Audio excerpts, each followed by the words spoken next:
hits something and that thing just happens to explode, he doesn't consider it him killing people.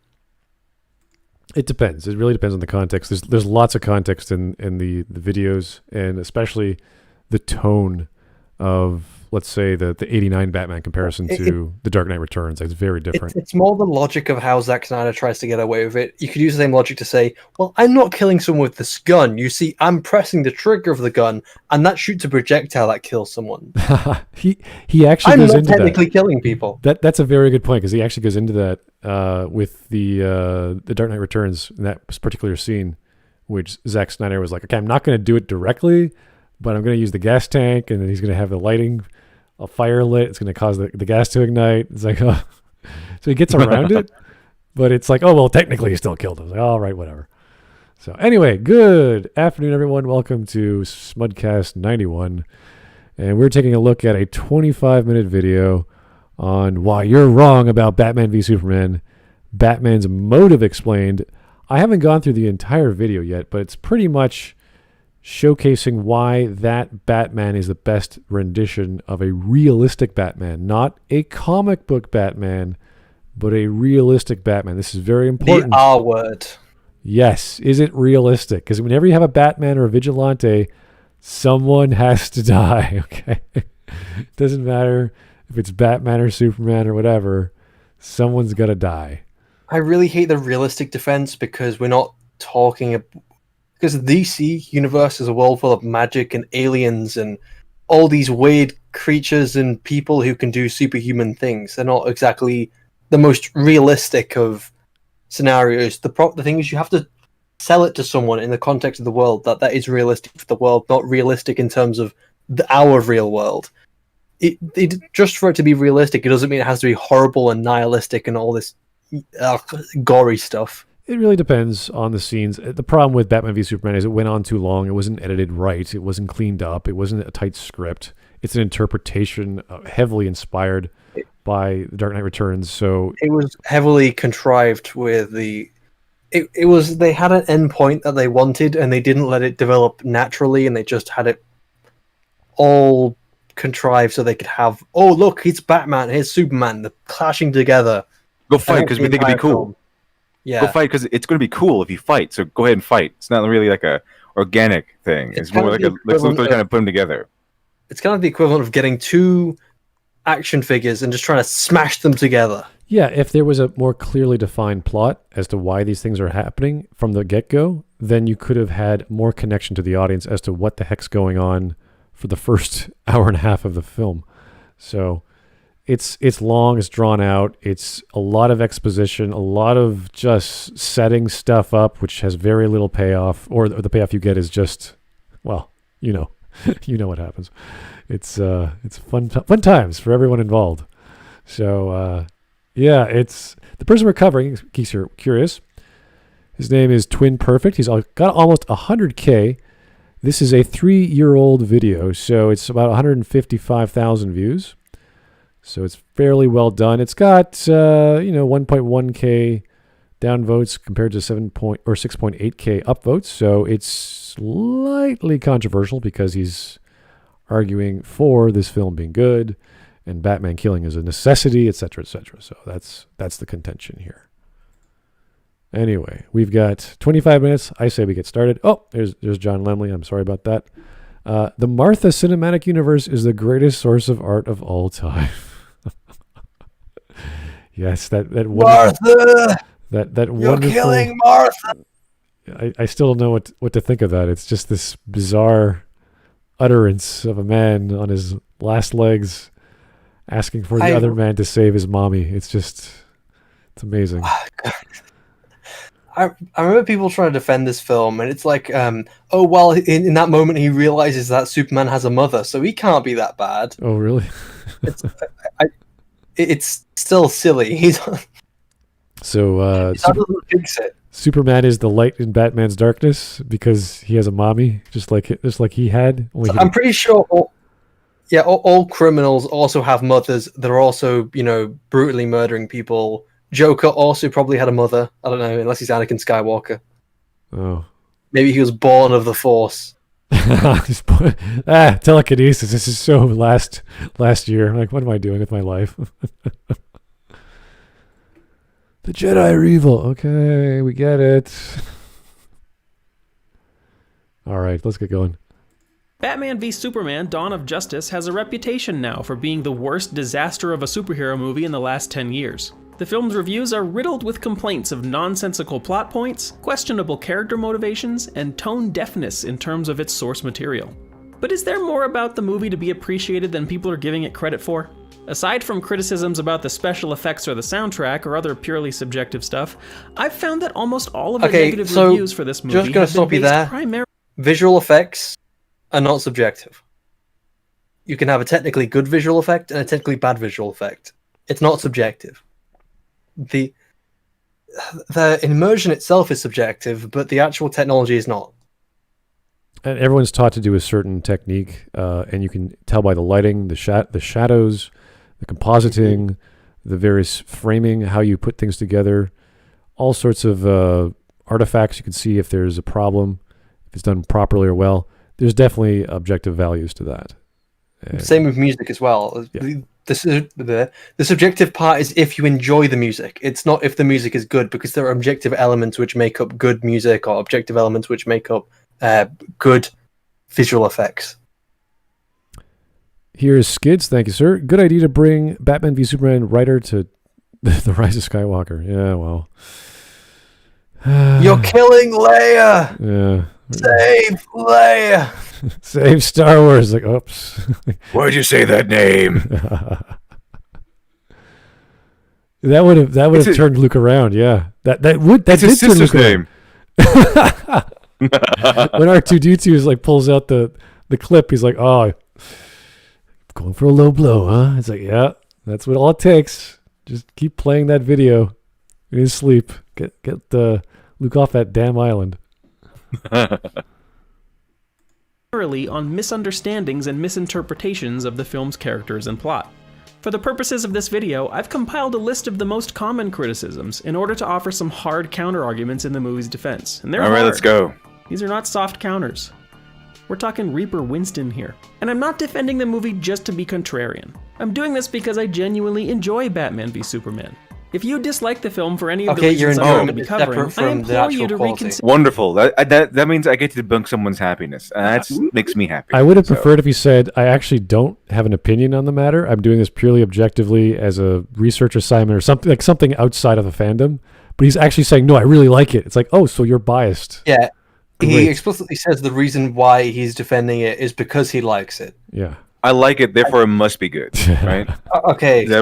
Yeah, that's kind of the misconception that seems to be sprouting up here again. Right.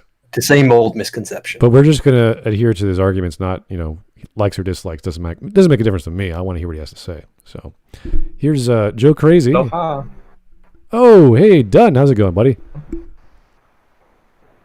Going good. Just got off my Okay, just like done as usual. Okay. You made it just in time. Just in time. Done is finished. Yeah, I just got done with my my revenge, talking about revenge stories stream. Interesting. Very cool. Lots to say in that. Holy jeez, that's a big topic. Okay. Well, it's kind of simple. Like, you just kind of have to kind of boil it down to the basic points, which is the wrongdoing, the pursuit of revenge, and then the final cathartic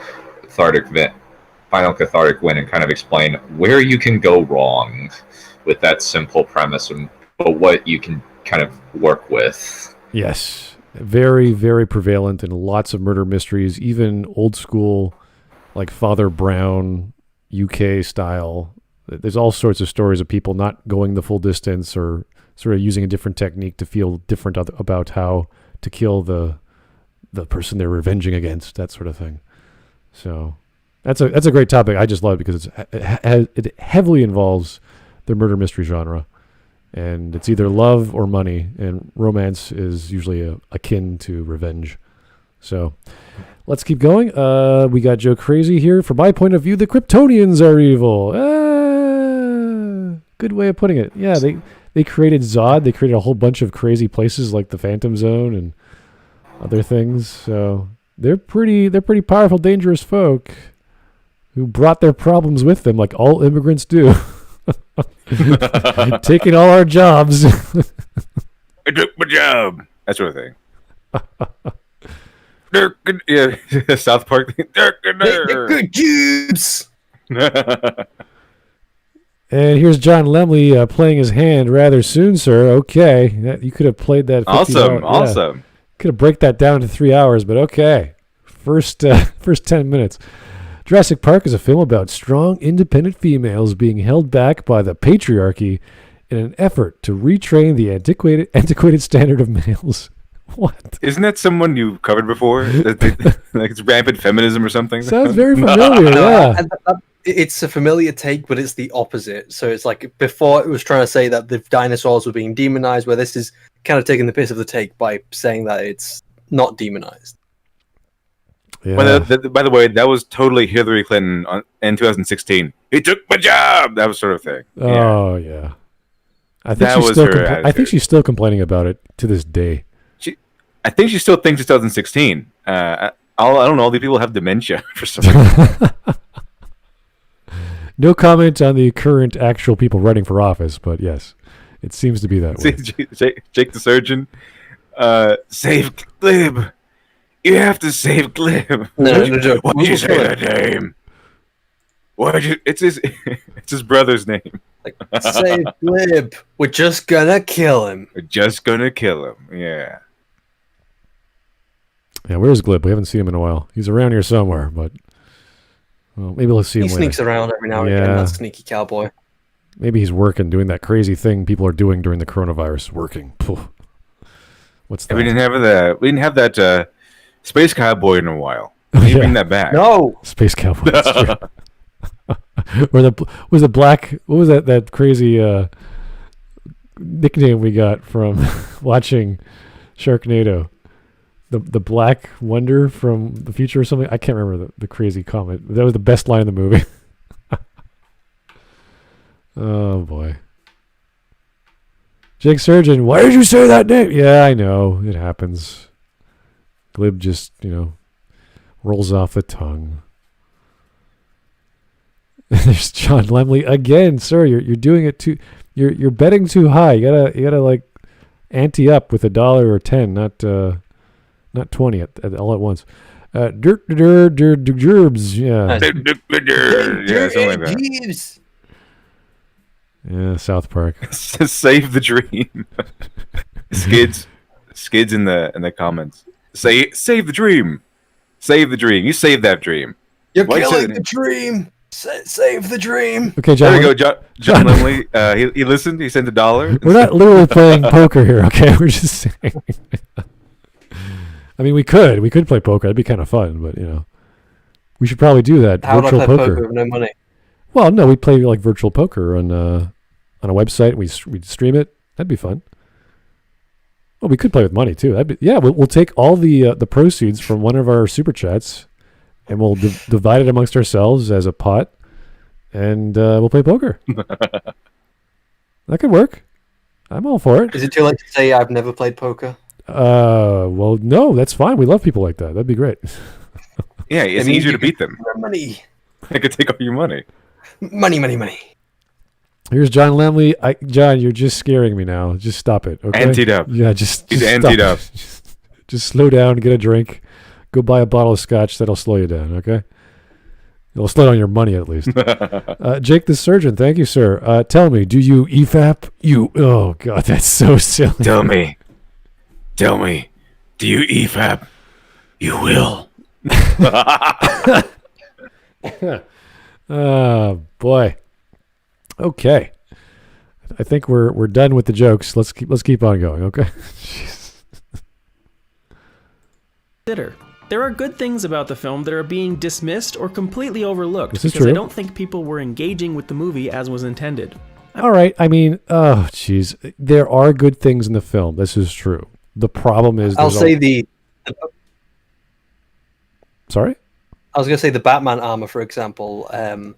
Specifically, like the armor you're seeing there, I think it's actually a good recreation of the one from the Dark Knight Returns. Yeah, Dark Knight Yeah, Returns. it's a really good recreation. That was pretty good. Yeah, it's a really good recreation in real life. This is I like it. I just wish it was in like a movie about the Dark Knight Returns instead of this weird Batman v Superman. it's If for one they actually just followed the beats and did exactly the Dark Knight Returns in live action, that would be bloody amazing. Seeing That would be cool. I would see that. I would love that because I love the Dark Knight Returns. Batman versus Superman, but actually having it in proper live action. I think be any amazing. rendition of Batman when he's old has been amazing. Whether it's Dark Knight Returns, Batman Beyond, even Kingdom Come, it's always this really cool version of what would old man Bruce be like. Yeah, because it kind of plays into Batman's greatest trait, which is his fortitude, which is because he's the guy who never quits. He's the guy who keeps going and going when no one else would. It's like different opposed to like maybe an old Superman or something like that, because Superman's he has a lot of fortitude, but his main thing is justice. That's what should we go to Superman for? The moral, his moral choices, what he chooses, his temperance and everything. His temperance, how he defies temptation, because he is the living embodiment of a guy who has absolute power but does not get corrupted. That's the story of Superman. Usually, it revolves around his ethics. Now with Batman, it's his continuation. It's how he keeps going and going and going and never ever stops. And that's why it's so interesting to see him old, because he's supposed to be retired. He's supposed to be slowing down. He's supposed to be, this all of his body aches and he's taking all kinds of medications and whatever it is. And that's why it's so interesting to see him old, because he's supposed to be slowing down. He's supposed to be stopping, but he keeps on going and he pushes back past all of his aches and pains and all of that stuff to keep going and fight the good fight against crime. And that's why it's usually so very interesting to see him that way. Do you know what I'll also say about this film? It's got, in terms of the choice in actors, I would say they chose very good actors for Superman and Batman. Ben Affleck, if he had better dialogue and a better script, he would actually be really good for Batman. I was excited when I heard Ben Affleck. Nobody else was, by the way. I was the only one that was excited that I knew about Ben Affleck being Batman. I was like, hold on, wait a minute. Ben Affleck, he can be a pretty fine actor. Okay, just give him a chance. And I didn't mind him as Batman. I mean, if he had a better script and everything, he was actually playing Batman, he would have been pretty good, I think. Henry Cavill, he gets. Mm-hmm. If he was playing Superman again, he would be playing a great Superman. Unfortunately, Henry Cavill, he's a great actor. If you want to see, he's one of those actors which can just fit really well into a role. Like he's very malleable. It's like an example of that is how he so seamlessly fits into The Witcher. He's also a total Chad, so that's awesome. I like that. He's a total geek. And this is the thing when the author was talking about how there's lots of things in the film that are great. All the artists, whether they're the actors or the set designers or the costume designers, they're all very good at their craft, whether it's CGI or practical examples. They're excellent. So you look at the designs and you look at the scenes, like, this is really great. And that's why the trailer looked great. You're like, wow, this is going to be cool. And it's very exciting when they revealed it at Comic-Con that one year. So what we got, it's always, everything matters and falls upon the story. How is the story going to uplift all these elements? And characterization really matters. They got some of Batman right. I think the opening sequence with the death of his parents was the best rendition of that ever. Like, it was beautiful. It was gorgeous. Oh yeah, I completely agree. That's one of the things I enjoyed about the movie. I thought I know what they were going for, but I thought it was a bit nonsensical when in the opening part they just have him fall into a bunch of cave of bats. I know that's what they were taking it from. They were taking it from a flashback where in Dark Knight Returns he does fall in a hole, but that was him running in the middle of Wayne Garden. That wasn't him just running that down the street after his parents got shot. And the way that it was being like edited, it seemed like his parents got shot, he ran, fell into a hole of bats. Yeah, when we started getting lifted into the air by bats, it just killed the moment, and I started laughing. Like, it was all dramatic and sad, and it's like, well, this is actually a pretty good opening, because it was a copying what had kind of happened in Dark Knight Returns. It was, the pearls and everything, and it was done very well. I like the song, the dramatic song. It wasn't explaining to us how they died; it's showing us how they died, and like in a John Wick setup. It is showing us quick clips on what happened, how they died, and everything. Now that hey, look, we're at this place, and playing it out like they do in so many other movies. And then he falls down a well, and then he starts getting lifted in the air by bats. And like, okay, hold on, wait a minute, what's going on? Little too romantic, yeah, a little too magical there, yeah. You just broke the mood like a twig over your knee.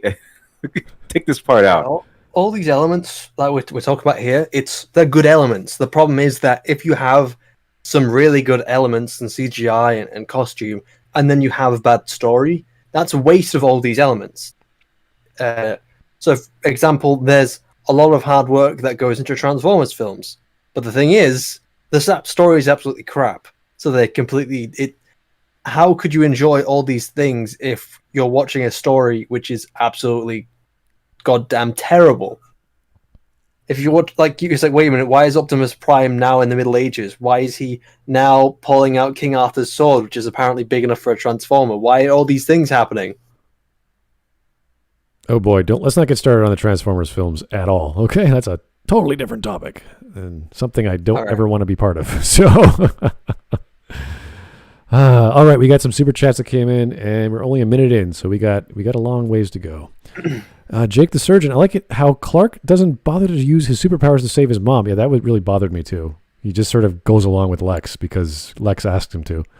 Or Batman being a psychopath. That is another part we're going to get into in this video for sure. He definitely brings that up because people argue that is the best fight scene ever with Batman. And it's like, yeah, it's awesome, but it's very, very lethal. Seems like that John Wick would be doing. If he was Batman, yeah. If John Wick was Batman. Which is probably the same thing. Yeah. Here's Goodman 4. Hey, Shineying. Oh, am I to blame for you getting called the Shineying? Oh, isn't that great? I've only been called it on here, so... It must be me.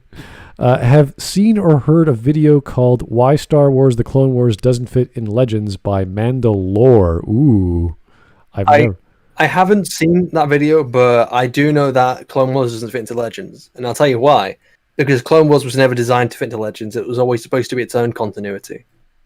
It was the only thing in Clone Wars canon when it was originally being made. It was only taking into account the films, anything, and that's kind of what they called Lucas canon.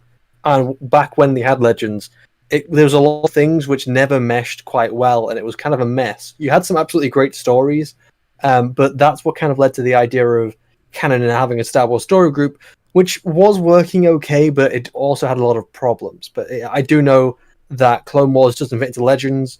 It was never supposed to. That's my answer. Well, I'm certainly going to check out that video. It's not a recommendation, but I just want to check it out just because someone mentioned it. But anyone with Mandalore in their name, I'm like, okay, they probably know what they're talking about, or at least have a fandom they're obsessed with that they'll have something that's objective they could point to. We could all reference, which is always nice.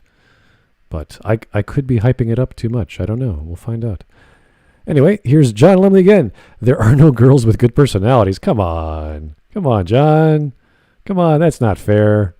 There's all kinds of great women named Martha who had families and love their parent or love their children very much. So they're out there. You just got to find them. Make sure they start with the letter M. Martha must be a very common name in the Americas. Oh yeah, big name. Here's Jake the Surgeon again. I also like how Clark was going to laser not Lex to death immediately upon hearing his mom was... Yeah, see, okay. That's the thing about heat vision. Just if you watch the TV version of Smallville, we learned that the heat vision is generated by... This is just in Smallville. Don't take it from the film. It's generated by his arousal. So if it's arousal, whether it's sexual arousal, whether it's anger, whatever, it's based off emotion. So I was like, that's kind of cool. But yeah, we're talking about Superman, the man who can move faster than sound. Like he could literally grab Lex, fly to wherever he could hear his mom's voice, and then put Lex in harm's way, crush his hand so he doesn't have a detonator or whatever to let anything off, and save the day because he's freaking Superman. But they got to make it dramatic. They got to involve Batman somehow. They got to involve this bizarre scenario, which is just it's a bastardized version, really, of The Dark Knight Returns. And they shoe-fisted in there or what are they, hammer fist. What's the proper term here? They just bash it into the square peg hole, and hopefully it fits. So it's a bad interpretation, let's just say. Jake the Surgeon again. This movie is rectal discharge. It is a mess. It's not as horrible as I originally thought, but it's still a pretty big mess. Like, the mess is not as big as I thought. It's just a long drawn out mess. I thought it'd be a lot worse, actually. Ham-fisted, thank you. I got the term wrong. Here's Skids. There's a CBR article that claims that season 7 of Clone Wars proves that claims that Rebels is the better show. Right here, motherfucker. Show me this article, I will rip it apart. Yeah, that's anyone a who's seen Star Wars Rebels, especially the first season, would know it's an absolute piece of shit show. It's good. It has some redeeming qualities. It has some good episodes, but as a whole, it's a terrible show. It's more meh than anything. And the last one is Joe Crazy. I'm Batwick. Okay, Batwick. That's not exactly the scariest name, but he's more of a man that does than he's known for what he does, as opposed to his name or naming style. So John Wick is the guy you call and no one knows what happens after the fact because everyone's dead. He's the guy you call when you have to kill the boogeyman. Yeah. All right, so 1 minute in, let's get going. I'm actually kind of sick of seeing people's dislike of the film being used as an excuse to ignore anything that the film might be doing right. This is my attempt to clarify things so that if people go back and watch it again, they might see the film from a new and interesting perspective, and maybe start to appreciate it a bit more. I don't think I ignore things that it got right. In several parts. I'll discuss the motivations of all the major characters, take an in-depth look at the plot, and clear up some minor quibbles along the way. Okay, because sounds the good. Real criticisms were the minor quibbles you made along the way. Since the biggest criticism of the film seems to be the Zack Snyder Batman's relaxed attitude toward killing people, I think that's a good place to start.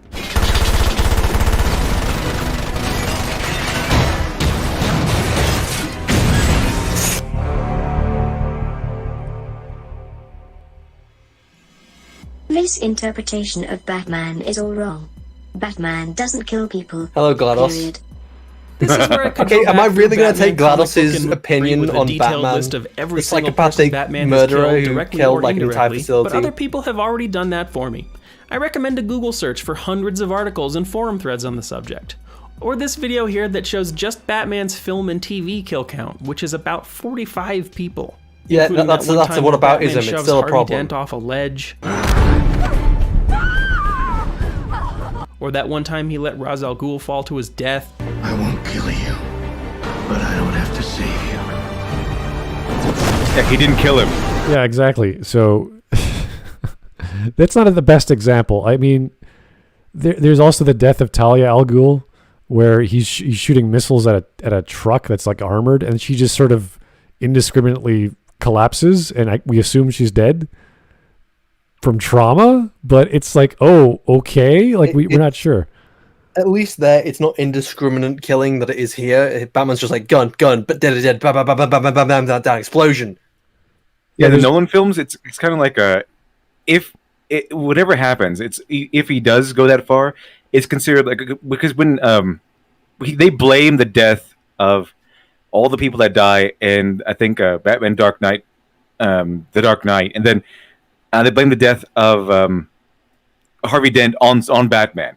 And that's Batman's idea. You blame it all on me, and Gordon's like, no, we can't do that. He's like, no, blame it all on me because I'm the guy who can do that. So we can't let Harvey Dent's legacy die. I'm the hero Gotham deserves, but not the one it needs.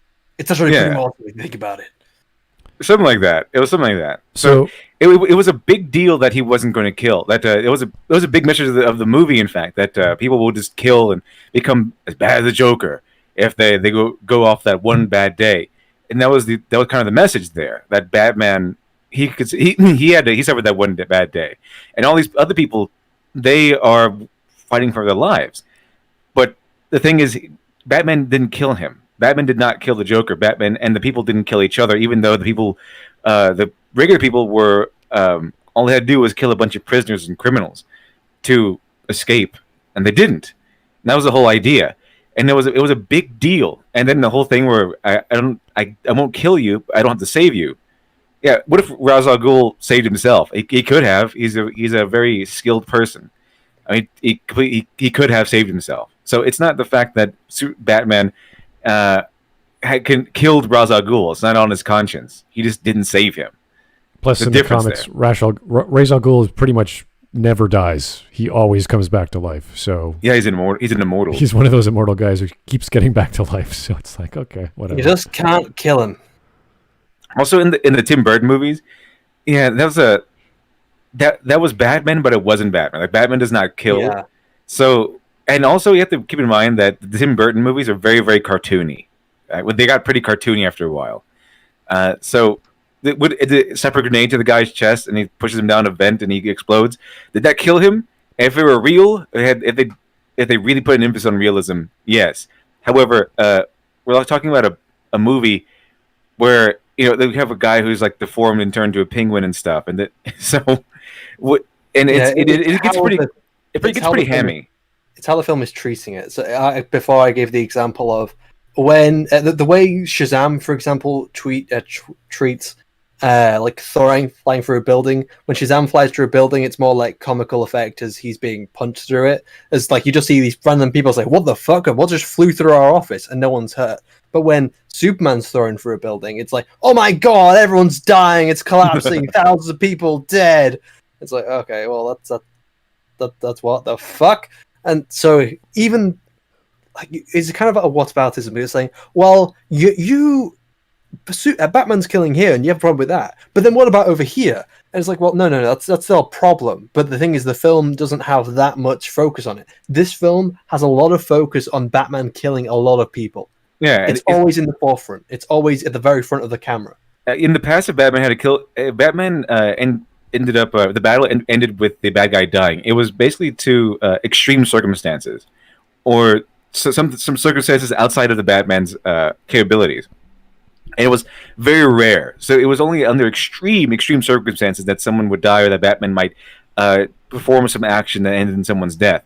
And also, this is again the TLJ defense, where you thought it was cool here, but it happened here. Why do you accept it then? Well, the thing is, it's not like just because we accepted it there. It's because it happened there. Doesn't mean it wasn't a problem. And just because it happened there in a movie that people tend to enjoy more or less, does not mean it wasn't a problem, and it doesn't mean it's not a problem when he does it in this movie. Whereas Zack Snyder's movie is a little bit different because he goes off and intentionally kills people. With sometimes I think aren't there some instances where he beats someone up and then he turns back, knowing that he didn't kill them, so he could finish them off or something, and then he just launches missiles at cars, intentionally trying to kill people. There's a big difference. There's even the branding in the prison where if you do that, that's a death sentence, and Batman knows that.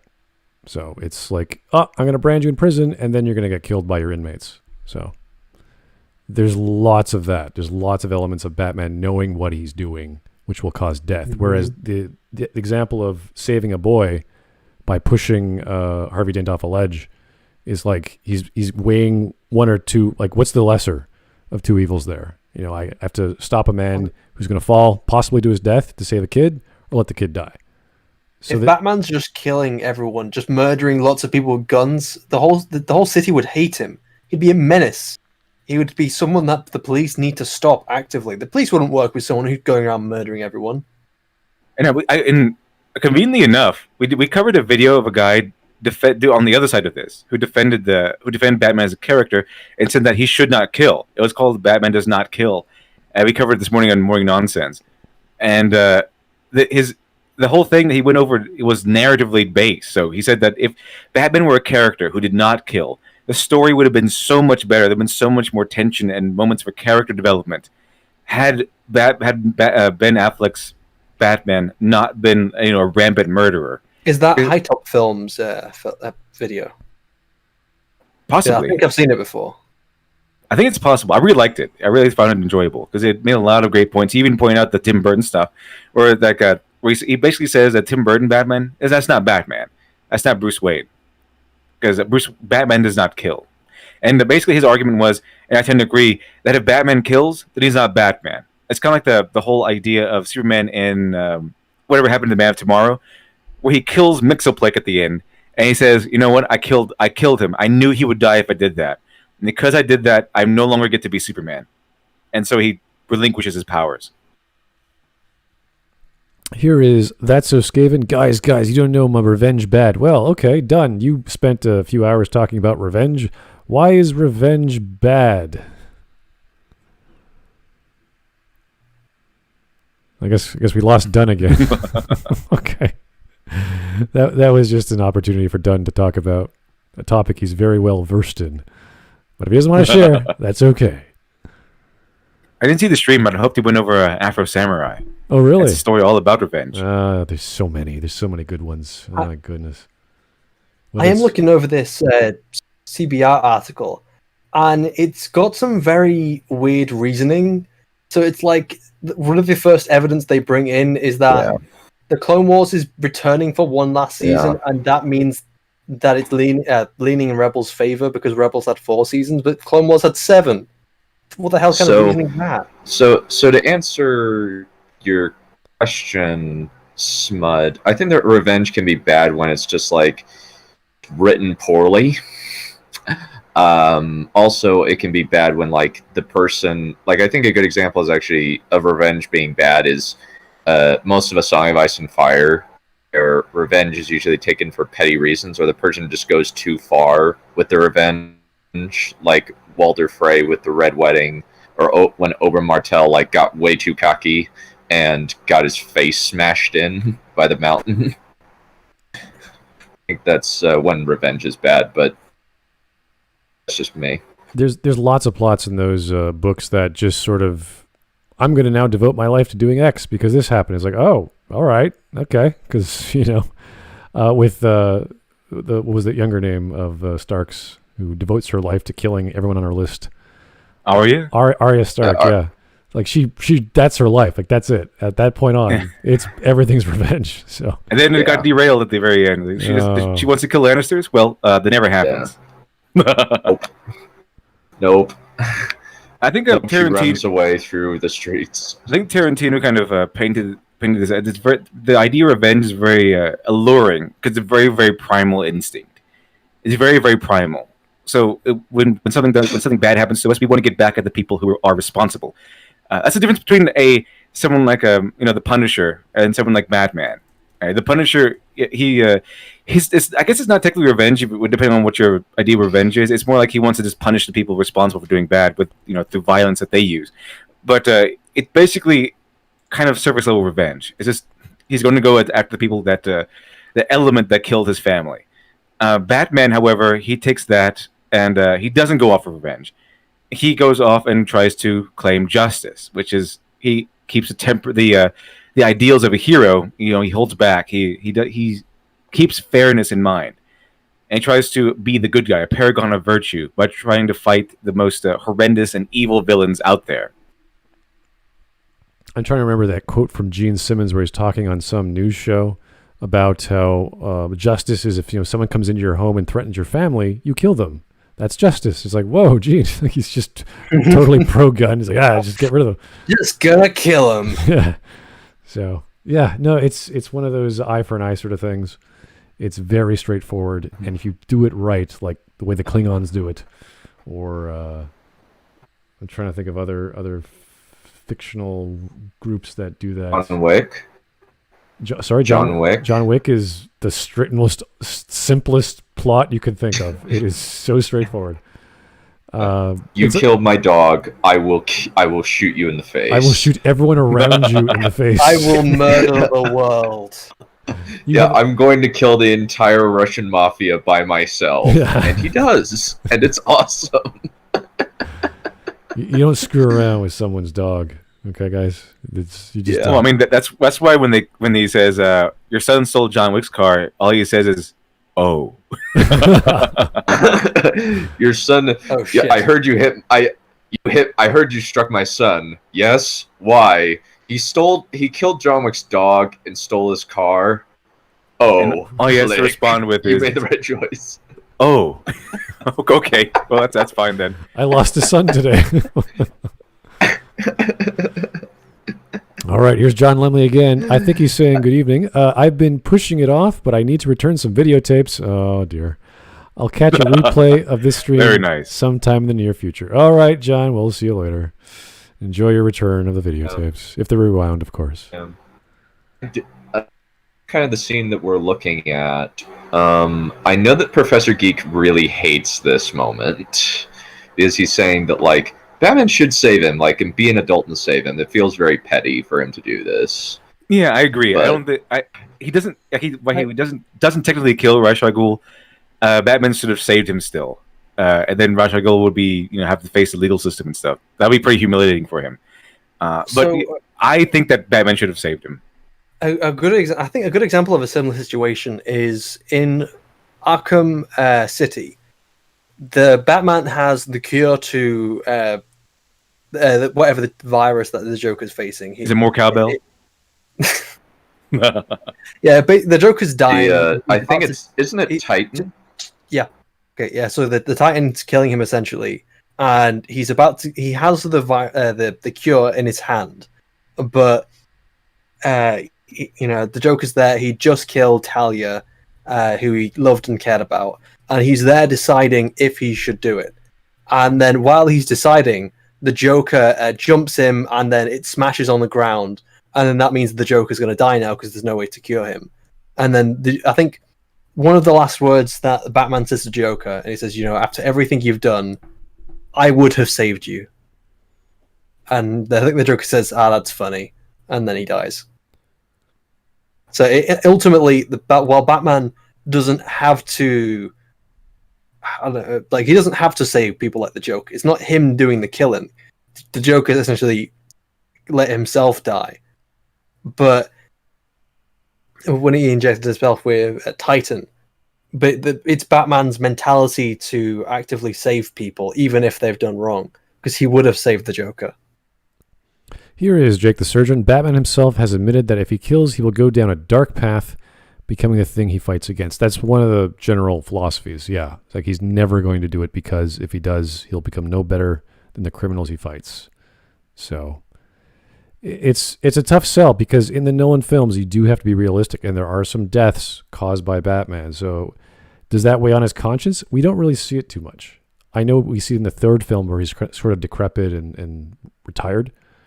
So he's kind of like out of it, and then he has to come back. So it does take a toll in that literal sense, but never in the characterization sense. We don't actually see him talk about it, even though we know it's there. Here's Skids. Shineying, could you make a video on the article? Well, Shiny, I don't know. Do you want to? It's up to you. I guess I could. I don't usually cover articles, but I guess it's Clone Wars. Maybe I'll give it a shot. You know what you're talking about for sure. You'll be fine. I'm focusing on it's more just the format of something covering an article I'm not really used to as much. But I'm also working on editing my Shadowversity interview while also working on the video about Star Trek 2009. But I'll try to fit it in. Okay, here's Non-Vitae Rex. Good to hear from you, sir. Thank you. If your argument is that comic book Batman doesn't kill, therefore movie Batman doesn't kill people, how do you reconcile comics wherein he does kill? That's true. There are instances in the comics where he does kill. Sometimes it's by accident, sometimes it's manslaughter, and sometimes it's directly. And it depends on the context. You have to really read the context of that. This could be back in the 50s, where he does in fact blow away people with guns. He has guns on his was it a jet or a plane? I can't remember. And he blows things up. So there's lots of indiscriminate violence. The thing is, the focus. It's never the focus of the violence of the story. It's just this thing that happens. Yeah, I mean, exactly. The thing, if Batman used to kill, fine, sure, maybe he did. He evolved over time. He has decades and decades of history behind him, and it was him killing, like doing the lethal terminal violence. It was not a core element of Batman, because if it were, if they took that away, they would take away a big chunk of the character, and they didn't, because that wasn't the focus of the character. It was the focus of the character was fighting bad guys and taking them down, because he was kind of based on the Shadow and everything. So yeah, I mean the violence was there, but it was not a necessary cornerstone of the character. If they did, it would take out a huge chunk of the character, and they didn't. When they stopped, introduced no killing rule and took away his gun, because the main core of the character was that he was fighting for justice. He was trying to fight to help the innocent. If that were true, if Batman killing was an integral part of the character, it would feel like taking the killing away from the Punisher. Like it would take away a huge chunk of his character, but it's not. It was just like a tertiary element if it existed at all. It's also mechanical reasons, because if you allow Batman to kill, you can't use the Joker again. Yeah, there's a reason why the Punisher doesn't actually have a rogues gallery, because they all die. Yeah. So another thing is that when it comes to when it comes to all these different adaptations, all these different versions of Batman, and all these other things, there's all these different versions of Batman. The best stories that we all know that have been read over and over again, which have been adapted and changed and retold, and things like the animated series or Arkham. All these different IPs, or not IPs, but versions of Batman all come together for this single idea of a generalized idea of what Batman is. And in that single generalized idea, all these other Batman, it's very rarely that the idea of Batman using guns is put into that general idea of the character, because there is so many versions of the character which are actively against guns. So if you're creating a new adaptation of Batman and you're going against this core idea of Batman as a whole, then you're going to be facing an uphill battle of trying to tell the story as a Batman story, because it's evident there. The idea that Batman doesn't kill in the central idea of Batman is so big that almost everyone is talking about Batman killing and how it's wrong for the character, because it's going against this big central idea. You're facing an uphill battle there. Yeah, and there's an obsession with people who want Batman to kill. There's a big obsession for some reason. The guy whose video we watched this morning, who made the argument that Batman should not kill. The only reason he made that video in the first place was because he made a one-off comment about Batman not killing in a previous video and got completely barraged and bombarded by people saying that Batman kills. So he made that entire video about why Batman does not kill. So yeah, there's a big section of people out there who want or need Batman to be a killer. But the thing is, he doesn't. He evolved into a character who does not kill. It's the oversimplified idea of, well, if he just kills the Joker, then there would be no crime. It's like, well, if he just kills every single criminal, that's not... He becomes the Justice Lords from the animated series. He's not a hero anymore. He becomes a vigilante. Because the Punisher is not a hero. He's an anti-hero at best. Daredevil. Daredevil's another example. But does Daredevil kill? I can't remember. No, Daredevil doesn't kill. There was a big... that's where the whole thing, when they're Daredevil and Punisher get together. That's their whole thing. That's where they get a lot of fiction from. Because Punisher kills, and Daredevil says you shouldn't do that. So while the Daredevil might be a little more on the edgy side, he still maintains a no-kill rule. He's a hero. Daredevil's talking about, like, you know, they all could possibly be redeemed. So all of them, yes. All of them. And because he's a Christian, and he actually does believe that there is redemption for a lot of people. That was the famous part in Garth Ennis's Welcome Back, Frank. Where, I mean, the Punisher wins out on that one, because Garth Ennis is like... Garth Ennis is to the Punisher as Frank Miller is to Batman. They really like these characters. But Daredevil still does not kill. I mean, he kind of pushes Daredevil into having a point where the same sort of point Batman faced in Dark Knight, where he either kills the Punisher or someone else dies. Fortunately, the Punisher gave him a gun that was not loaded, so he didn't actually end up killing him. But he gave him the choice anyway, and he says, you know, that the famous line, "That's a choice I make every day, every time I pull a trigger. If I don't kill this guy, he's going to." I mean, the Punisher is basically an argument why you should kill bad guys. While Batman and people like Daredevil are arguments why you shouldn't. I think there's also a lot of people that just... Captain America and Iron Man both kill people, at least in the MCU. When it comes to them killing people in the MCU, though, it is not a big focus. At least when it comes to... So, like, they're not actively just using guns and killing people. People are dying, yes, but it's not overly gruesome. It's not upfront in the camera. Like, Batman just randomly killing and explosions. And these people are actively the terrorists.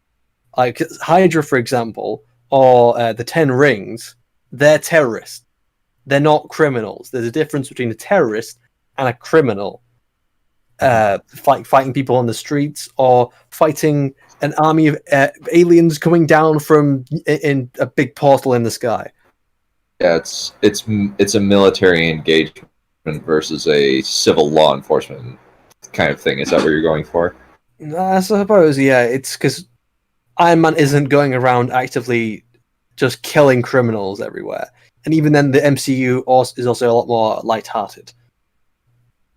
So, another thing as well is like it's a lot of people are just like the darkness, No parents. just like dark, just dark and gritty everywhere. Why did you say that name? Yes. No parents. All right, I think we've meandered enough, gentlemen. Let's keep on going.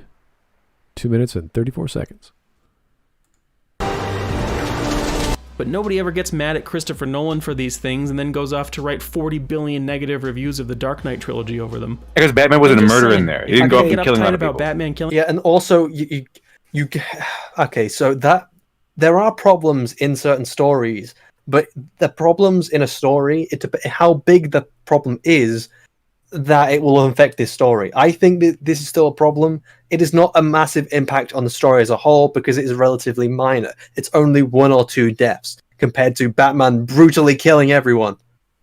It's a big difference between, I'm fighting you and you end up dead because you're so gung-ho in completing your plan, and going full John Wick on the entire criminal community. There's a big difference there.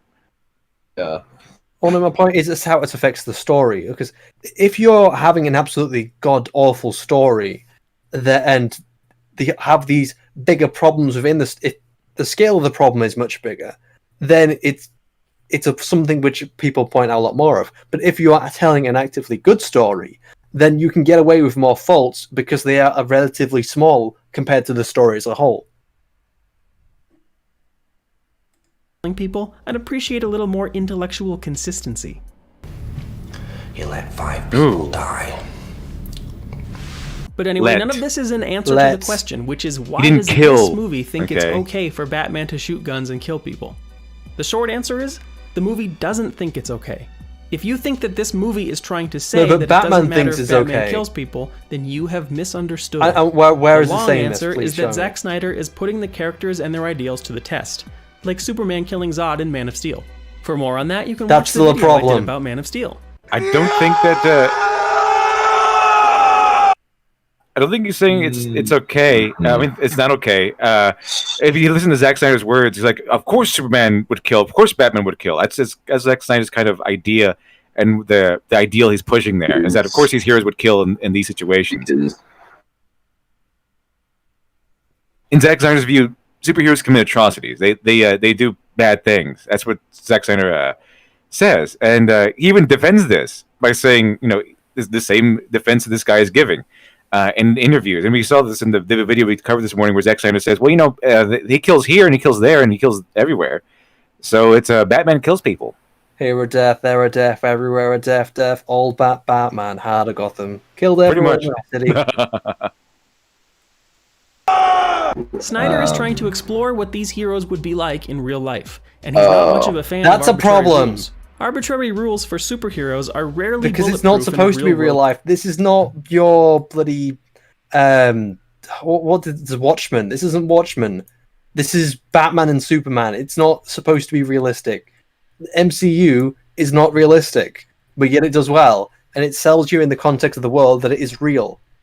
I mean, Christopher Nolan's Batman, it was kind of supposed to be more realistic, and he didn't kill people. Like, he didn't kill you like this guy did. He had a lot of bad things happen to him. I don't agree that it's a good adaptation of Batman, but yeah, if that's the closest you can get to realism in terms of Batman, I think, and he still doesn't kill.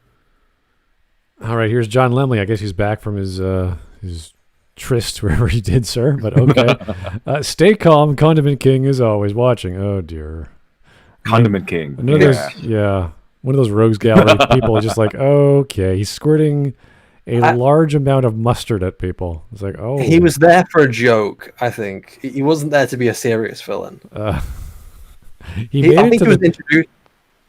Yeah, he made it to the Batman animated series one episode. I was like, really? Well, Holy no, shit. I thought he came up. I thought he was invented by the Batman animated Oh, series. really? I thought he was an original. Okay. There's so many weird ones in the original comics. Well, Dev, you're our authority on all things comic. Was he invented by the animated series, or was he a real thing? Condiment King? I don't remember. I don't know. I was very much in the impression that the animated series made him up. I think you're right. They're created by Bruce Timm and Paul Dini for Batman Probably the then. animated series. Probably then. Yeah, And then the they Condiment King. Then they put him into the comics. I really enjoy the Clock King, or the guy who was like he was on the train one day, and then Batman made him late, and he went crazy because he was really punctual. Oh, so he right, went crazy that's because he was late that one time, became a villain, and he's really cool because I think, okay, Batman's totally gonna beat this guy up. But then he's so punctual that he knows exactly how long it takes for Batman to throw a punch, and he's just dodging all of his punches. Like, wow, this is really interesting. It's actually pretty intimidating of a character. I guess it's a Harley Quinn situation. If we talk about D-list villains, I would say Kite Man is definitely the best. Yeah, D-list villain. Condiment King, I don't think he's even D-list. He's probably maybe F. Well, if your idea of I think another thing to kind of bring up, like he's saying. Oh, go for it.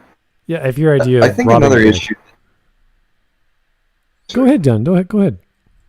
I was going to say, like, in terms of like the video, like he's saying that their ideals are being put to the test. The problem is we haven't had their ideals established up to this point. Yeah, we've had them established in other media, but not here. In order to put something to the test, yeah, I completely agree. You need to establish it, and it would have been better to establish Batman in a couple more films and Superman in a couple more films before you say, "Hey, look, he has to kill Zod." And even then, I think that you shouldn't have Superman killing Zod, because there should be a way to not kill Zod in the story. Well, and it's like, well, people keep saying, "Well, you know, how else would he defeat Zod?" It's like, this is a story, right? As long as it makes sense in the context of the world, you can literally do anything. You can write that Zod feels bad, or you can write that, I don't know, he tricks him in his knowledge of Earth. He knows that Zod will fly through a dam, and then that dam completely just buries him, and then he weakens him from that. You don't know. It's a story. You got total freedom. The intro, or at least the 10-15 minutes of Batman v Superman, is done very well. It sets up the backstory of Batman, which you kind of have to do because it's a new Batman, and then you get the reason why Batman's angry at Superman, and you see the buildings fall down. You see all the destruction, all the death and property damage, and the whole city's wasted. So that's plenty of motivation, and they just have to keep building upon that, and they don't. They go in this whole political angle, which is like introducing a senator, and like, why? What does this have to do with Batman's motivation? It just doesn't go anywhere with it properly. You know what? Batman is actually right there. Yeah, it's a horrible thing, but the thing is, though, it's still it's a stupid thing which is brought over from Man of Steel. The fact that everyone's just like the thousands of people dying here in a Superman film, like as he's fighting Zod, as he's flying through these buildings, they're all crashing and tumbling, and it's awful. It's a big problem in that film. So you're establishing someone's motivation after a big problem with the last film. And it could have worked. It actually could have worked rather cleanly if they just focus on why Batman's doing what he's doing and how to stop Superman, as opposed to stealing kryptonite, which he was going to get anyway, which he bought, or all this contrived setup to get the truck with the kryptonite. It's just, okay, it's just badly set up. And that's what you don't want in a story. You want things to connect very succinctly when you're dealing with a very clear motivation, like anger. He also says that this film is saying that what Batman is doing is bad, and what Superman is doing is also bad. It's like, no, that's what way does the story say that Superman killing Zod is bad? What way does this film say, hey, look, Batman using guns and killing people everywhere, that's also bad? It's kind of like they're both, or everyone is both afraid of Batman and Superman. They're scared of Batman in general. Everyone's scared of Batman, and they realize the destruction that Superman caused, and they're completely terrified of him. Some of them love them because some people were saved by Superman, but everyone was pretty much terrified. Because Superman's a god. There's no way to beat him. Essentially, yeah. Yeah.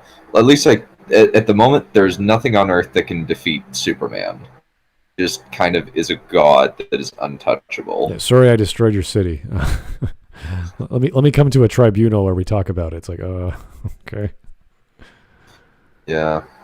Or like I think that wasn't that about the terrorist attack Yeah. that he thwarted. And Also,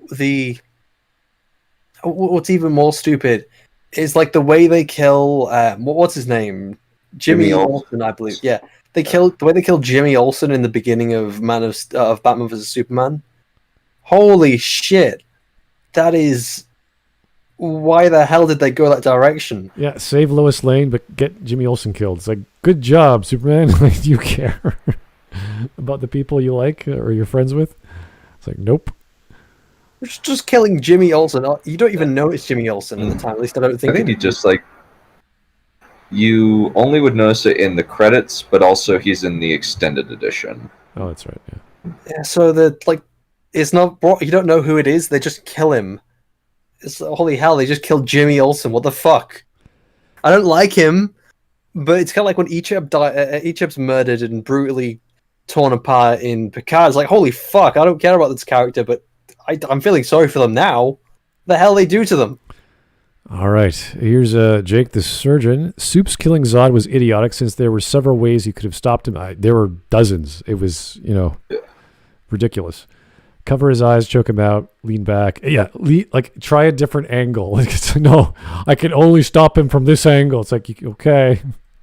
If you have the power to physically snap someone's neck, you have the power to move their head. Yes. It's kind of like the when we had Shadiversity on and we're going over some fight scenes, and he said, well, if you can hit them with your sheath, you can hit them with your sword. It's kind of like the same idea.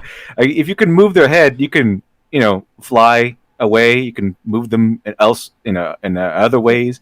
Something like that. You fly with him. Just do anything else. Anything. Kick him in the balls. I don't care. Fly and fly away. I'm quite sure your upper body muscles are stronger than his neck muscles. I think you can manipulate his neck. I don't care if they're both Kryptonians, okay? His neck muscles, there's no way his neck is stronger than the entirety of Superman. Yeah. And it wasn't, as we saw. Definitely not, yeah. Here's John Lemley. Okay, he's squirting. Yeah, I said that. Okay. Context, John. Context. Another one from John Lemley. Weekend Warrior probably has my favorite review of the plot of... Yeah, no, his videos are pretty funny. Yeah. He is Mr. Sarcasm. He's fantastic. Yeah. Got to get him back on. We haven't had him, a long time ago, and that was because of time differences and audio problems. And that was a mess on my part. But yeah, we should probably get him on again. We're currently experiencing technical difficulties. Yeah, that again, this is when I was starting off to get OBS working properly. Oh boy. Here's Goodman 4. Batman and Superman do not kill if even have a fight, or in a scenario when killing may be the thing to do, they will find other ways to not kill. Yeah, it's kind of their thing. This is what we like about the comic book Batman. He has all this preparation. He knows just the right way to hit someone. He has this thing called the Batman Gambit where he knows the inner workings of all the Rogues Gallery's minds, so he knows how they're going to behave. So there's all these other things that we can believe that the classic Batman, which is the Batman with the cape and the cowl and his intellect, can deal with these scenarios as opposed to using lethal force in somewhat dangerous ways. And here is Lenny the Shark again. Thank you, sir. In Arkham Knight, Batman can choose to not supply Ra's al Ghul the last known reserve of the Lazarus Pit and let him die from natural causes. Really? I'm pretty sure Ra's al Ghul's already dead, and I thought he died in Arkham City. I don't remember him in Arkham Knight. In Arkham Knight, it's Scarecrow and the Arkham Knight, which is also Red Hood. If no one got that, it's pretty obvious when you're playing the story. It's Red Hood, but then they act like it's a big surprise.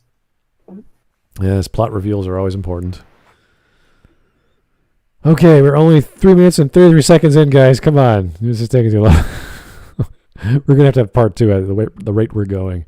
Anyway. Okay, so someone is correcting me. It is in a DLC that I haven't played. Okay, fine. Oh, okay, that makes more sense. All right, great.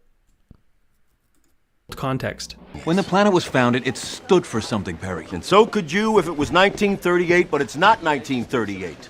WPA ain't hiring no more. Apples don't cost a nickel. Not in here, not out there. You drop this thing. So, given the rule that Superman and Batman never kill ever, his immediate reaction is to push that rule to the limit, figure out where it comes from, and what it would take to make them break it. In Superman's case, it was a no-way-out situation, but Batman was already quite a few more steps toward killing people when he started. In fact, the first 2 years of Batman comics depicted Batman as a ruthless killer. Batman's no-killing, no-guns rules were established later, some say because the Comic Code Authority put a lid on it in 1954, and then there was about 3 decades of Batman being a kid-friendly cartoon character, no different from Superman and the rest of the Super Friends. But comics were still going on at the same time with this. But I can get us there faster than your Batmobile. That's okay, Superman. I can get more miles to the gallon this way. Batman lost one of his most essential characteristics, the fact that he's supposed to be scary. This lasted until the 80s when comic book writers began to play with the idea of Batman. Nowadays, the comics were still going on while these stupid, silly versions were going on. Comics didn't just stop. It's the interpretation of all the icons of Batman. There's so many iterations, even by the 80s. You can interpret it this way or that way, depending on the TV version, the comic version. I think there were 4 versions of comic at the time. So they're pretty long, ongoing series, and he's changed a lot. So it's what interpretation? You can go to Elseworlds, you can look at other versions of Batman. So the most prevalent one, and the one that most resonates with people, is because the motivations make sense, is the one where his parents die, and he decides to devote his life to stopping anyone in Gotham from causing that to another child. So he doesn't like killing because that's his trauma. Okay, he would hate to impose that on others. Nowadays, the greatest Batman stories are about the psychology of Batman. Well, What's that to do with killing? Up like a bat. That's Clearly has issues. And about his dark mirror, the Joker, trying to push him over the edge of insanity, make him into a killer, and show him that the two characters are Yeah, what is the Dark Mirror called the Joker? He's the Dark Mirror of Batman. What does the Joker do a lot? He kills. A Joker is an insane psychopath mass murderer. Batman, being the mirror, does not kill because he's a hero. Here's Mad Courier 6. I think he's doing he's changing the topic. Non-sequitur mode engage. What's your favorite guilty pleasure anime-wise smud? This year, I don't have one.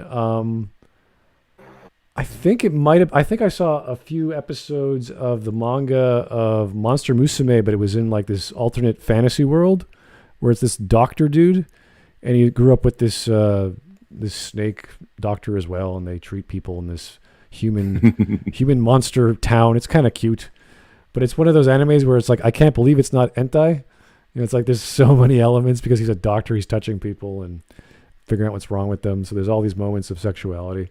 I guess that would be a guilty pleasure, but I only saw the first 2 episodes and I already read the manga. So I read manga a lot, so I barely watch anime. So yeah, that's about as guilty as I got. I don't know about you guys if you watch anime, but there's so much. Like you just can't miss it online or at the comic store or geez, do they sell anime in public anymore? I don't know. I haven't got out in a while. I don't know actually. I haven't seen it anywhere except maybe video stores or something which don't really exist anymore. Rarely. I know. just little shops here and there. No, I haven't seen it actually. You have to get it off of Amazon or something. Yeah, pretty much. Or streaming services. But I've been enjoying Devil as a Part-Timer. That's a lot of fun. That's been I've been I'm up to volume number 6, I think, or something like that. 5 or 6. Lots of great mangas out there either way. Jake the Surgeon, rear naked choke with body scissors after leaning back, Zod apprehended with no kill. Yeah, again, there's so many ways. Once you have someone in a chokehold or a lock, you're in control. I don't care if he's shooting lasers out of his eyes or heat breath or cold breath. It's just like you're in control. You could stop him. Lots of things you could do. Thank you, Mad Courier 6. That was a very strange change of pace. Let's go back to our video. Yeah. Just opposite sides of the same coin. Then why do you want to kill me? I don't want to kill you. What would I do without you? No, you complete me. You completely bought man. People started asking the question, what kind of person would a real Batman have to be? A lot of people think you're as dangerous as the Joker. He's psychotic. Some people say the same thing about you. By far, the author most cited as the greatest influence on this shift in attitude, not just for Batman, but for all good comic old book Frank heroes, Miller. is Frank That's Miller. like the 80s or This something. is Frank Miller. He's hot. You better take a look at him. His book, The Dark And if you don't know who that was late, great Harlan Ellison. Knight Returns was the biggest comic book influence on Batman v Superman. And You it's would where say he Zack kills Snyder in got there. his darker, angrier, more malicious take on this anti-hero. You've got to keep in mind that the main image people have of superheroes is Adam West playing Batman on the old TV show. That's what had to be overcome. But the idea itself. Okay, so you know what? I'll agree to him to an extent.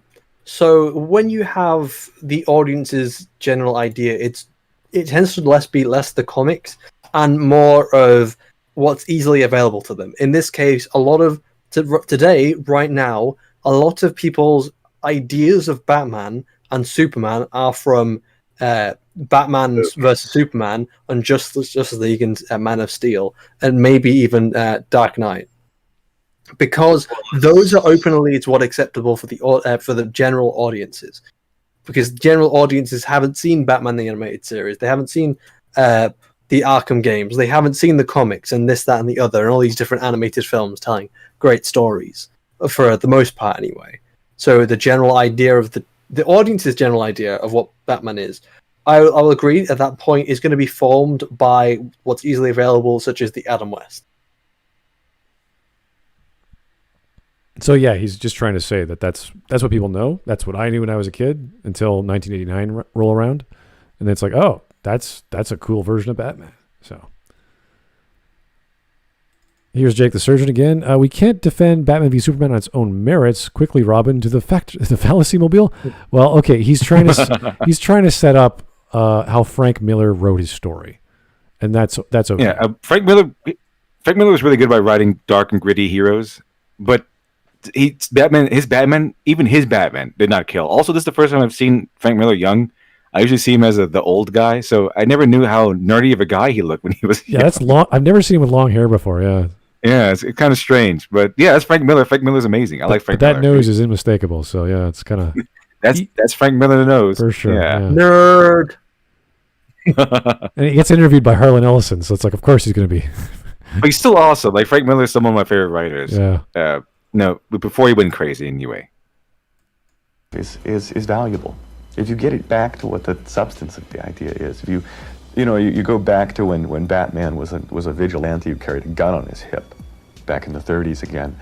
Dark Knight was really an attempt to take it back a lot in terms of the basic meat of the material, and at the same time bring it forward in terms of the world it lives in and the kind of fiction that you can do now.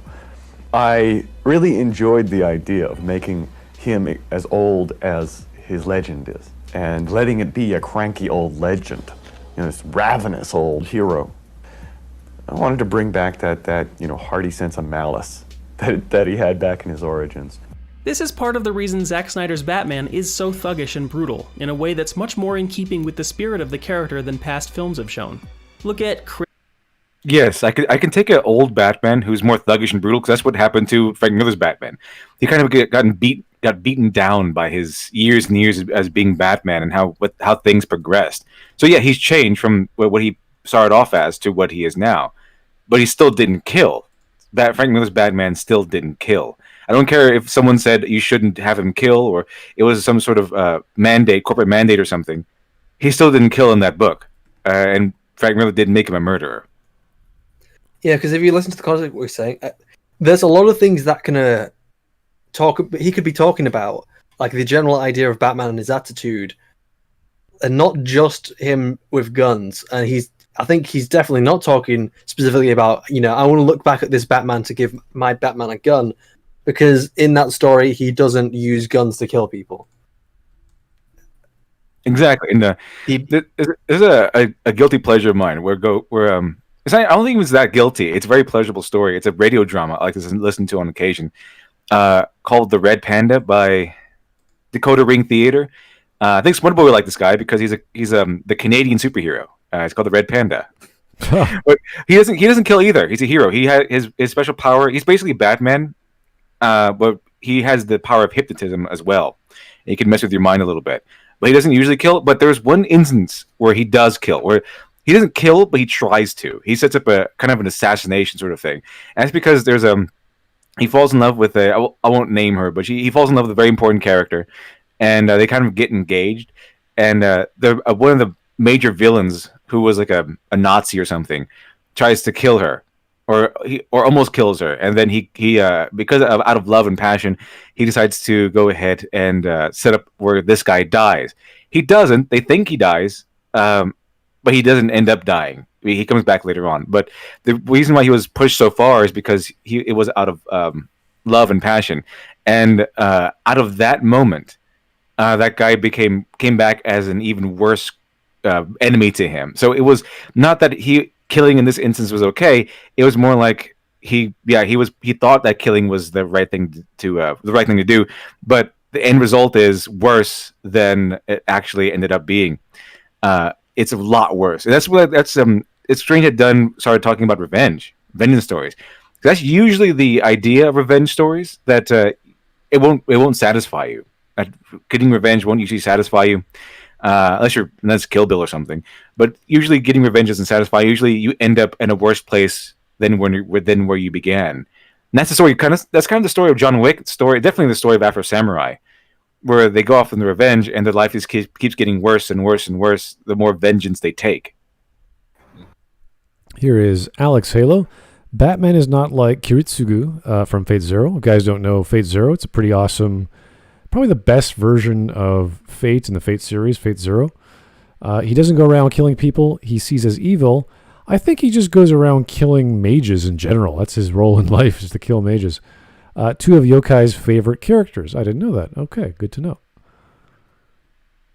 But yeah, if there's an anime to watch, and if you like your glorified heroes of yore coming back to fight in this weird Holy Grail war, and they all have superpower. Well, no, they're not. They are superhuman. They don't necessarily have superpowers, but they do have magical abilities. You'll probably like Fate Zero. Mad Courier 6. Make all the comparisons you want. Twin Perfect. Frank Miller had good writing.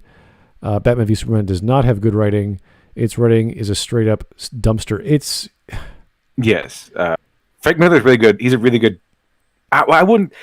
Not everyone likes Frank Miller, but he has a very specific and discernible style, you could say, and I do enjoy his writing. Yeah, and Zach uses Frank Miller even in 300 to do these beautifully done looking interpretations. So the more he focuses on the interpretation, I really like 300.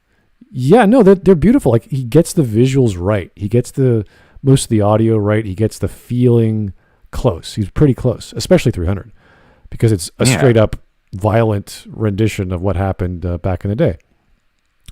With Batman v Superman, he's trying to combine too many. He's trying to fit it into the DC universe, which is all dark and broody, and you're like, okay, didn't we already do that with Nolan? But now Superman's dark as well. It's like, okay, this isn't going to work. You're doing it wrong. Yeah, like I said, Zack Snyder, he has some pretty good stuff under his belt. I enjoyed 300, and I even enjoyed Watchmen. I wasn't the comic book Watchmen, but I enjoyed it. I look at it as a different entity altogether. So while the book Watchmen is still way superior product, the movie was still pretty enjoyable for me, at least. I haven't actually gone into depth on the mechanics of the story, but to me it was still enjoyable. I have a lot of good memories watching that movie. It was really cool seeing all those characters on the big screen. But if someone said, the movie sucks and here's why, I wouldn't mind. It wouldn't bother me one little bit. But I enjoyed it. Zack Snyder is not the worst person ever. Okay, I like some of his movies. He did a very good job with 300. I own 300. I love that movie. It was fantastic. I love all the violence is done very well. All the battles, everything looks very comic booky. It looks like a mix between comic book and realism. It's very interesting. Very very well done. Very entertaining anyway. I'll ask a question: Is that do you like it due to the writing of the story or just purely the action? A little bit of both, but mainly is because in the instance of 300, he was again. It wasn't I'm taking inspiration from Frank Miller like he did in Batman vs Superman, where he's just clipping off elements from The Dark Knight Returns and putting in his own movie without the substance behind it. It was a straight up adaptation of Frank Miller's work 300 from comic to movie. So the writing, I like the writing, but that's because it was essentially Frank Miller's writing, not really so much the Hollywood people's writing. And then when it came to Watchmen, it was again an adaptation of a work written by a much better writer. So maybe Zack Snyder is good with the atmosphere and the action, but when he's coupled with someone or an adaptation where it's based off of someone who's an excellent, talented writer, you have something that's really, really well done, or at least good in most respects. I suppose in that case you can also relate it to how David Benioff and Weiss also they managed to tell like an all right to good story within the Game of Thrones first couple seasons because they were actively trying to do a one-to-one adaptation of the books. As far as I know, the books are still better because they don't do a very effective one-to-one, but everything that the writers have done by themselves and done themselves tends to be taken away from the story rather than actually adding to it.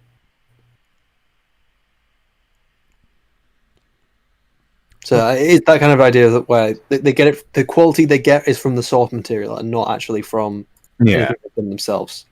And where Zack Snyder really shines is where the movies that I know that are done by Zack Snyder that I enjoy are movies that were just adaptations from comics written by very, very, very talented writers. But then when it comes to Watchmen, as far as I understand, it's not a very good adaptation in terms of the lot of things that it misses out and loses. Oh yeah, I also forgot Toasty Danny thing reminded me. I also like Sucker Punch. I know people hate that movie. I know people say it sucks, but on the surface, without I could look into Sucker Punch and see all of the problems and everything. I haven't yet, but I also enjoy that movie. I mean, Zack Snyder has a way of doing things. It's like kind of like how Kubrick always wanted to do a lighthearted movie, like Steven Spielberg could do, but never was able to pull it off. Some creators and writers, even if you're a writer being compared to another writer, just because you're a writer doesn't mean you can do all sorts of writing. Some writers and creators, even in the same field, they tend to have specializations. The types of stories they're good at telling. And I think Zack Snyder has a specific type. Superheroes, like idealistic superheroes, where he takes control of characters like Batman and Superman, maybe not really his thing. But when he goes into the dark world, like 300, where it's very dark and brutal, or Watchmen, where it's very dark and brutal, that's where he kind of shines. Sucker Punch, where it's very, very dark world, that's where Zack Snyder shines. But again, when he has to take over the control of someone idealistic and usually utopian, like Superman and the virtuous Batman, not so much.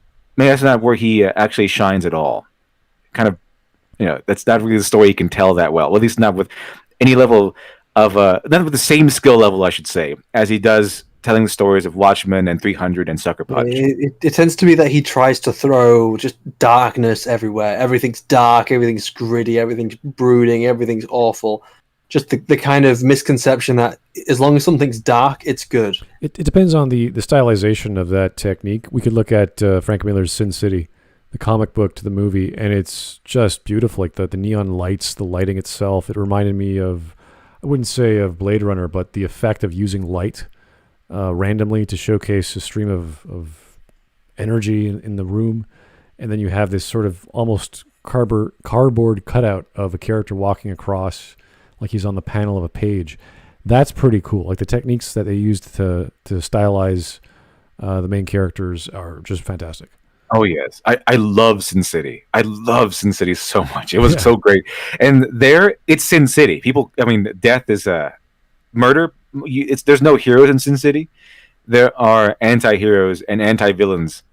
I mean, anti-heroes is anti-hero is the best you're going to get with the guy. I forgot what his name was, but the cop that Bruce Willis played in the movie. That's a really good. It's called the story's called Yellow Bastard, and that was as best a hero as you're going to get. Was I don't know. Frank Miller has this really good way of making noble characters and putting them in this dark, evil world, and like Marv. Marv is a straight up killer. Like, he's a serial killer. He would be a serial killer if he weren't so his own sense of nobility. So, which is why Marv is so interesting. It's kind of two opposing elements coming together, but that's Sin City is a masterpiece to me. I really, really, really enjoyed Sin City, but then again, contrary to popular belief, I'm actually a liker of things as opposed to a hater of things. You like things? I thought you were just a hater of the toxic brood. Yeah, right. You would think so, but the thing is, I'm a liker of things. I tend to like things in general, unless they're absolutely insulting or just horrific. It's absolutely insulting. We all know where that came from. Okay. Yeah. Lenny the Shark. It insults your intelligence. Well, yeah, that's ABPR. That's the number. That's one of the worst things you could do to your audience is insult their intelligence, or their lore, or their understanding of the subject material, or interpretation thereof. So, yes, directors with new ideas. Anyway, Lenny the Shark. Is this supposed to be Martha? Are you referring to the shot on screen? No, I don't think that's Martha.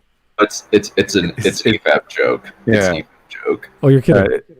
It's I think it's one I made up too while I was on EFAP, because I was like, hold back. I want this on. Also, I want this on the shirt when the guy we were covering said, "Is this supposed to be Alfred?" I was like, "Well, yeah. I mean, who else would it be? It's supposed to be." This is sounding funny the way he said it. Is it supposed to be Alfred? And this became a meme after that, I guess. Oh, okay. So is this supposed to be Martha? Yeah, it's supposed to be Martha. Ralph the Movie Maker's like Joker take is one of the worst things I've ever seen. Like, it's worse than Movie Bob's take, to be perfectly honest. It's so vapid. Oh, jeez, that sounds horrible. Whew. Yeah, it's pretty bad. Okay. Like, Lady, would you say that was worse than Movie Bob's take, or would you say that's about on par? Which one? The Ralph the Movie Maker's Joker review. I'm pretty sure that is this supposed to be Alfred? I'm pretty sure Movie Bob is way worse. Well, his Joker take in specific.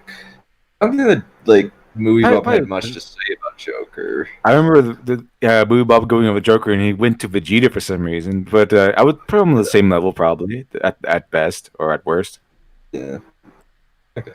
Yeah, once you get to bad, it's like, oh boy, how much pain are you in right now from the previous pain? It's like. And do I like Last of Us Part 2? No, because as I said, I didn't like things unless they're insulting or just plain horrific. So no, I don't. On a scale from 1 to The Last of Us Part 2, how much pain are you in right now? Is The Last of Us 2 worse than Last Jedi, or is it about on par? It is The Last Jedi of video games. It's one way of putting it. Yeah, it's not as bad, but I'd say it's pretty bad. Yeah. Just quickly, in terms of Alfred from the Joker film, I actually didn't think that Alfred was that bad. It reminded him kind of more of the Gotham Alfred, which was kind of a more like on the streets Cockney rather than posh English. Yeah, he was an ex-military guy, I think, and taught Bruce how to box. I like the interpretation that Alfred is like a ex something, like ex-military, ex-CIA, something like that, or I guess MI6 or something. MI6. Yeah. Right. Yeah, I like this the idea of Alfred, who was used to be this awesome guy who was in some sort of covert ops, or at least a regular soldier in the military, and then he just became a butler after a while because no reasons. Well, in Gotham, it was like he left the army, and then he just kind of had him like a rut, and then eventually Thomas Wayne found him and kind of gave him a purpose for being, essentially. He saved his. The way he phrases it in Gotham is that he saved his life. I need to finish Gotham. I've only gotten to episode. Don't go past the fourth season. Don't start season 5. Just imagine after season 4, something far better. Gotham has Jeffrey Combs in it. What else do you need? Apparently, was that new show Gotham PD or whatever, that cop show about Gotham, is what we are expecting Gotham to be, the show. So that just came out or started coming out. Was it this week or last week? I can't recall.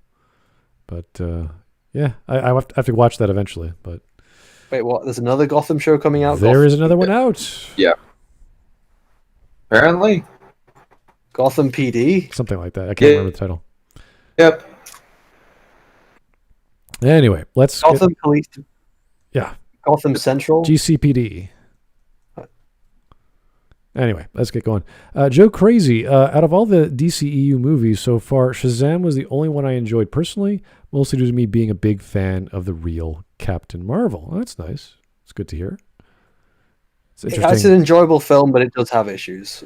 Well, I like that people can appreciate a Marvel comic and then also appreciate a DC movie. It's kind of interesting to have your interest and to see a value. Well, no. Okay, so what he's referring to is that the original name for Shazam was Captain Marvel. Oh, that's what he means. Oh, yes. I see what you're talking about. I gotcha. So that's why he says the original Marvel. Exactly, the real Captain Marvel, not this Captain Marvel. The real. Okay, the DC version. Voice in the radio. Hey, Voice, I saw you in chat, but I didn't see you super chat. Thank you, sir. Wish I could be there for this one, lads, but insert excuse while shamefully playing. You don't need an excuse to play Dark Souls, man. That's your thing. Hope this cash fills the void. You didn't have to, come on. just say hello in Discord. You don't have to give me money. Jeez. What is wrong with you, sir? I do appreciate it. Thanks for your notice. Have fun. I do know there's a mod for... generous fellow, sir. Yeah, I hope he used the mod for Dark Souls. You get a machine gun. That was awesome. So that's the true way to play a medieval horror game, is with a machine gun. So none of these swords and shield stuff. And Jeg, thank you, sir. Y'all gonna force me to make a defense vid? Haha, JK. Okay, I by all means. I don't know what this is already a defense vid. If you want to make a defense of the defense, that's cool. But I think he's talking about us. Oh no, sir! Don't go through an hour and a half or more of us rambling on. That would take a lot of time. Go do something more productive, like play Dark Souls. Yeah, Dark Souls is I really enjoy that game. The first one. I haven't gotten to the second. Well, I started the second. Haven't finished it, and definitely haven't played the third yet. But the first one was the first one stayed up. Now it's good. It's kind of like I guess it's like watching Maggie May Fish, but a little more fun, because it's very painful and taxing, and you have to really pay attention, or else you're going to get hurt. And it's for people who really hate themselves. Okay. Yeah. Hey, you. Yeah. Yes, you. Do you hate yourselves? Do you want to thrust your head against a wall multiple times? Do you want your family to be constantly worried about your mental health? Play Dark Souls, yay! Yeah, I think so. I think that some of my after reading Framing Monsters for a couple of weeks, for 3 weeks now, it's like, are you okay? Like, is your brain handling the stupid? Are you done? We haven't gotten to the worst bit yet, which is Jurassic Park and Aliens. Man. No, we're not. We're only 2 chapters out of 6 in. Wow, I can't believe you got that book. King Kong. Well, it's hilarious because it's like the first chapter. First, you have a 20-page introduction where he outlines his idiotic premise. Then you have King Kong is analogous for black man rapist. And then Wizard of Oz is exemplary of class conflict. Really? Okay. If guys don't know what we're talking about, there was a video we covered about Jurassic Park, and this fan of Jurassic Park took this book this other fellow wrote, and about monsters in cinema, and the wild interpretation about velociraptors being some sort of trans female narrative or something. Well, it was a soft defense. So he was saying, well, this is the way this book depicts it. But the way I prefer to depict it as it being a film that's actually it's very progressive and very feminist. Right. But he was essentially defending the the opinion without having actually like write it. So he's kind of like he was defending it while also opposing it with a different perspective. He said, "Well, it's down to your perspective of how you see the film." Like the best voice. I don't want to say that he's. I think the way I see it from the video itself. It seemed like he was trying to say, "Hey, look, I love Jurassic Park. I'm defending Jurassic Park," while also just proving this to say, like, it's again soft defense. Yeah. Anyway, that's what we're talking about. Weird. Good. That'll last you another 4 months. It sounds like it's the rate you're going. So, good. Well, it's like two. It's a chapter per week is what we're going to with 2 streams. Like I think thankfully Wizard of Oz only took us like around like 5 hours as opposed to 6 hours. Good luck. That sounds painful. Okay. Oh my god. Oh, it is. At least Wizard of Oz wasn't like too stupid. How can you screw up Wizard of Oz? I'm looking forward to it. It is such a simple, beautiful children's. Oh god, I can't even imagine the crap they pull. You would interpret that as, but all right. Ruined my childhood. Why don't you? Yeah. Voice of the radio again. Thank you, sir. Welcome to send the money back if you don't want it. Hey, man, start up your own stream. I'll send some cash if you got monetized yet. I'd be happy to. But, well, no, he doesn't have 1,000 subs, so he can't be monetized. Everyone go sub to Voice of the radio, so I can throw some money. Also, I found out that you can't actually refund super chats. Oh, really?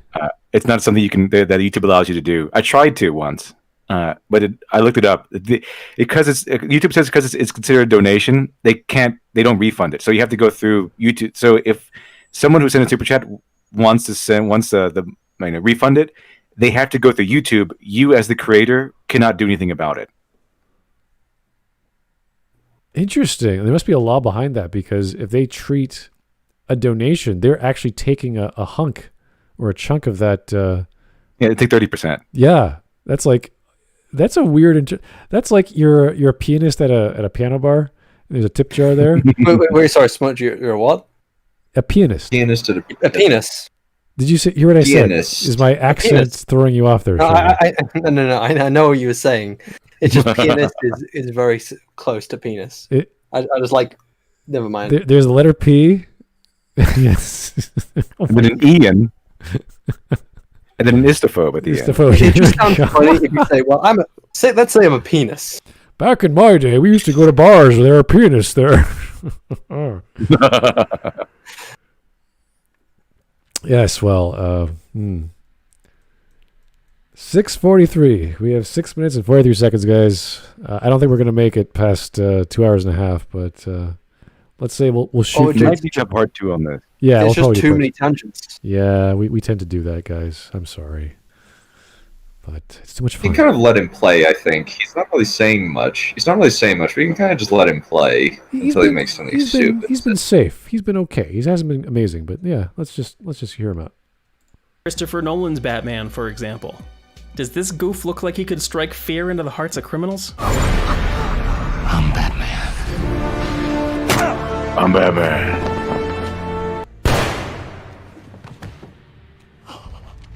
Christian Baleman. Oh my god, he got shot. He's not scary anymore, guys. Oh, like you do realize, like Arnold Schwarzenegger, he's very intimidating in his prime.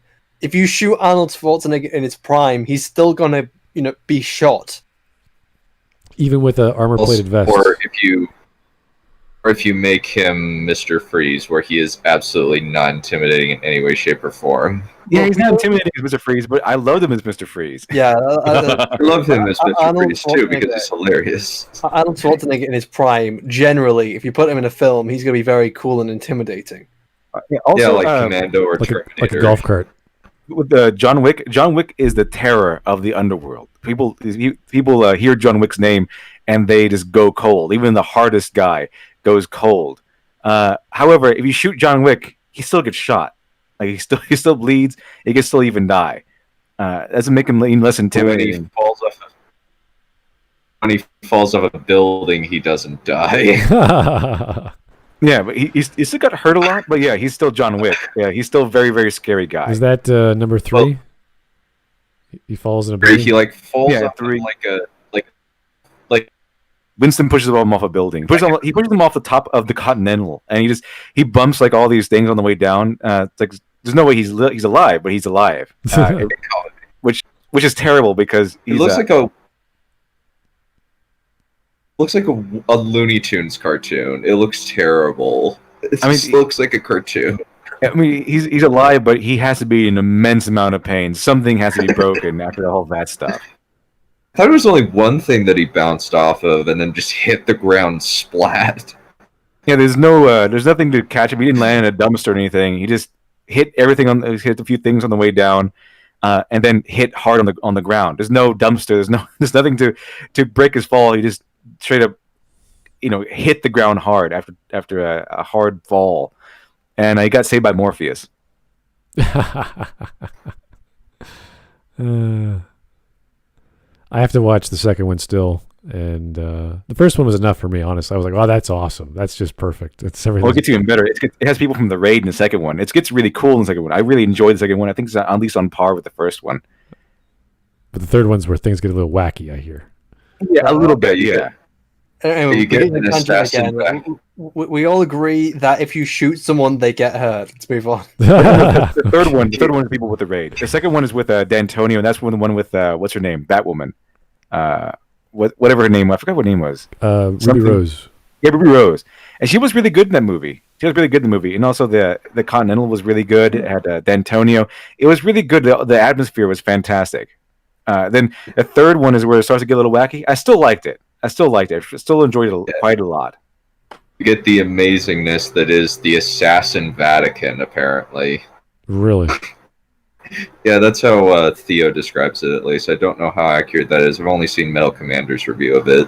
There's actually a deleted scene, I think in the second or third one, I forgot which one, where he actually goes to the Pope, where John Wick goes to the Pope, and the Pope is connected somehow to the Continental, because he goes to the Pope for to get a blessing on this upcoming assassination. Why not? Let's go crazy. I think they cut it out for a reason, but yeah, it's a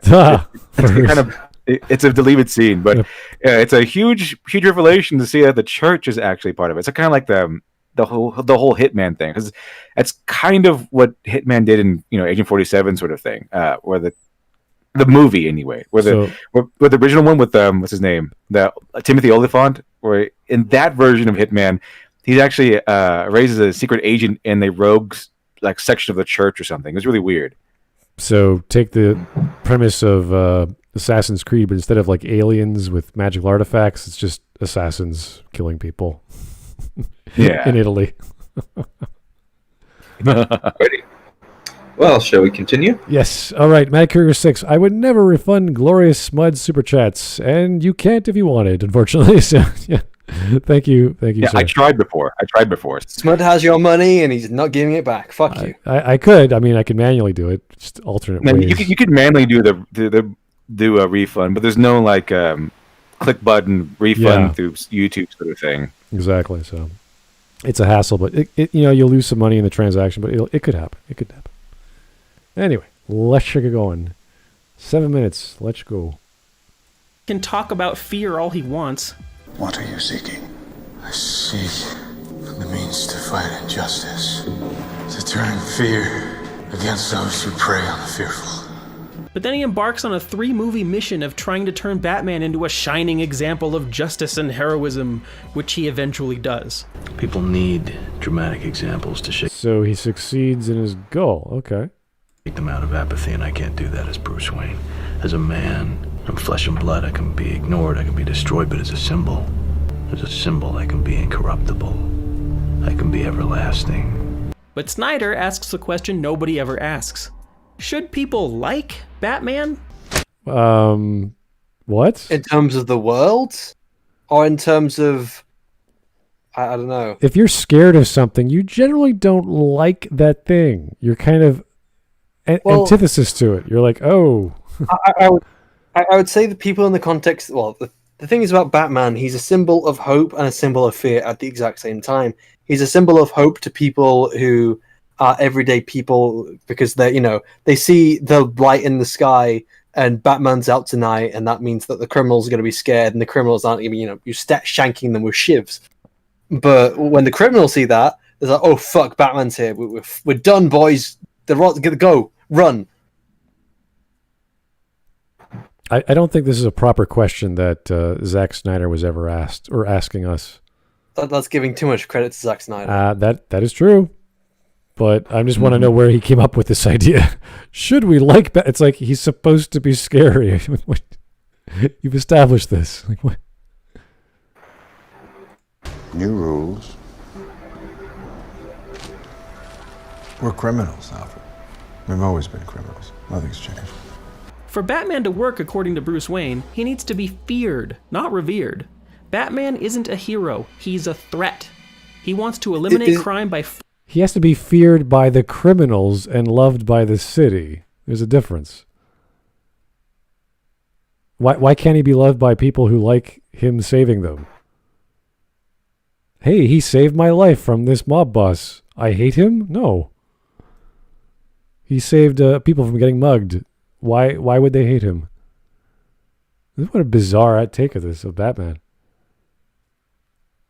Force to negotiate with crime in the only language it understands. In order to send his message and become so feared, he's gonna have to hospitalize everyone he sets his sights on. This also happens to be the only way a real-life Batman would be able to put a room full of real-life criminals down and make sure but it's not real. It's fictional. It's fictional. Also, hospitalize is different than kill. Yes. You put one man in the hospital, you put the other man in the morgue.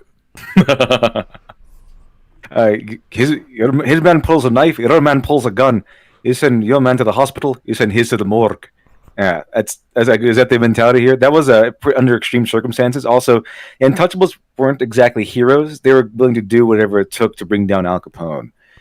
Batman is supposed to be a superhero. So yeah, it's believable that Batman could pull off impossible looking events like fighting a room full of guys and not kill them. That's pretty super heroic, if you ask me. That's why he's a superhero. He's not just a really good guy at martial arts and gadgets. He's a superhero. Not saying that Batman isn't a hero is quite bizarre. He doesn't need to go around killing people. And he even said he's going to hospitalize people. I mean, yeah, hurting someone is scary. I heard that guy put that guy in the hospital, but that's like thuggish scary.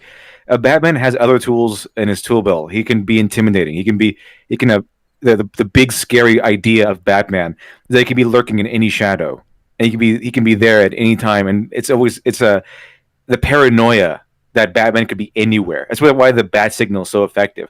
The paranoia that is created in the minds of the criminal, that Batman could literally be anywhere, lurking in any shadow, staying over any rooftop, is what really stops him from doing it. And also, coupled with the violence, violence is a part of Batman's character. It's a big part of his method. But so is fear and intimidation and psychological warfare.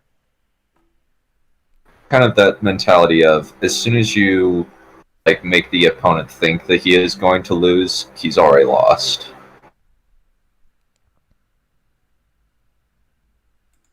Making it physically impossible for them to get back up.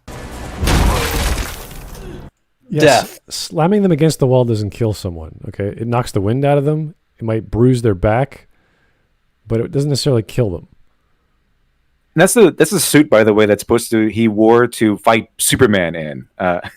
So I think that in at least in the Dark Knight interpretation, it gives him super strength.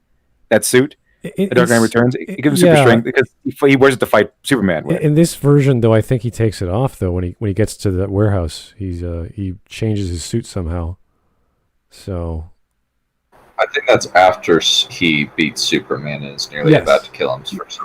Why does he just take off the suit for no reason, especially when they're fighting Doomsday? It would have come in handy, yeah. Yeah. It's like, what about all those kryptonite bullets? Like, I'll use them up all on you. Yeah. Yeah, gaseous cartridges aren't the best use of kryptonite, but I guess it was a one-way thing. Kryptonite was that one spear. Yeah. Let's sharpen it into a blade that could break really easily. Okay. A more brutal Batman isn't the only thing Snyder took from the Dark Knight Kryptonite Returns. Spear of Frank Miller's Longinus. story was also the origin for the new Batman's devil-may-care attitude toward indirectly killing criminals. You know, I tried to do it in that sort of technical way, right? I tried to do it like by proxy. He'd shoot the car that they're in, the car would blow up, or That's not by proxy, though. Or he'd shoot the guy's... That's what I was talking about. It's like that's kind of the same mentality of I shoot a gun, the bullet, I pulled the trigger, the gun then shoots a bullet, which then kills the person. I didn't kill that person. I killed them by proxy. It's not like Batman, does something and they skid off the road and crash and blow up or something. He launches rockets and stuff to blow up these cars. He's actively shooting them over and over again, and then he rams into them, which makes them spin, and then he runs it through again, and he explodes. He makes the same thing that happened in the Batman movie, or the second Batman movie, with the grenade. He puts it on the guy's chest. Well, in Batman v Superman, he tosses it back, I think, or he trips the guy up, so he thinks that the grenade falls out of his hand. He goes to grab it, and then the next scene it cuts, and you see the room he was in just blow up. So it's like people are actively dying in that warehouse in indiscriminate manslaughterish ways, sometimes directly. Ever since Watchmen came out, like the people have gone over this. That Watchmen was not supposed to be the big game changer that it was. It was not supposed to make all the comic books into dark, gritty versions of what they used to be. It was supposed to be like a one-off. Like what would it look like if superheroes existed in the real world? That's kind of what it was exploring. But again, it was kind of, people looked at it and said, "Oh, look, people love this book."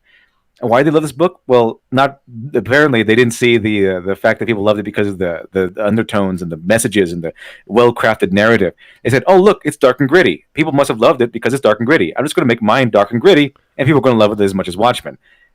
They take away the surface level elements and thinking that that's why the work was a masterpiece to begin with, when that's not exactly the right way of thinking it. It's very similar to how the Marvel, not the Marvel method, but how the Marvel comics started. They wanted to tell the more human elements of superheroes. So like Peter Parker's a person, he has a family, etc. That with the Watchmen, it humanizes and makes it more realistic. What would superheroes do? Well, they'd be people first off. And they wouldn't use bullets. They use rubber bullets. They'd have other techniques. Because if they started killing people, that would be a vigilante, and then they'd be a serial killer or murderer, and the police would get involved. So there has to be some sort of elevation of these as heroes to the city, as opposed to just serial killers on the behalf of killing criminals, which is kind of crazy. So... thing, and lights his own tank with the thing. So I perceive it as not him killing. Perceive it, okay. But if the bad guys are associated with the thing that happens to blow up, that's not really. He would say that's not really my problem. Like they shouldn't have been around that. Now many have. This is the same argument. They shouldn't. Yeah, it's the same argument with the death of Talia al Ghul. The guy in the truck that he was shooting rockets at in the Nolan film, where it's like an armored truck, and he's in his bat plane hover thing, and he's launching like missiles, and it's obviously an armored tank, so he has to shoot like all these missiles at it, and the truck follows a story from the freeway. It's not my problem that you stepped into my bullet. Yeah, it's the same. It's like you're launching missiles at the thing. Like, what do you say? That person's dead. Yeah. So here's non-Vitae Rex. Does Batman v Superman fail because it's dark and gritty, or because the writing is poor? You can write it pretty very well. Like good example of dark and gritty writing is First Law by Joe Abercrombie, who entitles himself Lord Grimdark because Joe Abercrombie has a really good sense of humor. But he's able to do really interesting things with the character. Like he makes a guy who tortures people for a living funny and endearing somehow. Like it's amazing. Okay, so the thing is, talking about this, you can do these characters dark. Something we keep bringing up is Dark Knight Returns. It's a dark idea of Batman. It's well written. It works. But the thing is, we're talking specifically, the Dark Knight does fail. Oh, sorry. Batman vs Superman does fail because of the horrible writing, but part of that horrible writing is the idea of being dark for the sake of being dark and edgy, and it's just because something is dark, it's more adult and cool. I think that's Zack Snyder's approach. That's the point I was about to make, is that because it's based off Man of Steel, and they just followed that continued dark vibe, so it was pretty much forced to write for Man of Steel, which was already dark.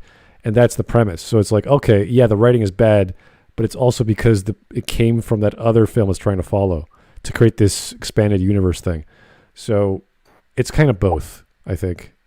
Obviously, it could have been better if the writing was better, but also there's kind of a problem with like monochrome lighting in Batman v Superman more so than like than Man of Steel. Because Man of Steel is desaturated, but it's well lit. Batman v Superman is barely visible. It's like Solo. Both Solo and this suffer from a really bad lighting problem. It is interesting. Yeah, the lighting is almost stylized in when they have that party in that Lex throws. It's kind of like this faded light, and then a lot of the shots are done at night anyway. Yeah, now that Dunn brings it up, I think that's a pretty good description of Batman v Superman. It's a cinematic version of a raging semi. A raging semi? We're talking about a truck, right? Just to be safe, we have to talk about a truck. Sure. All right, there's a good analogy there. It's really a raging semi truck. Okay.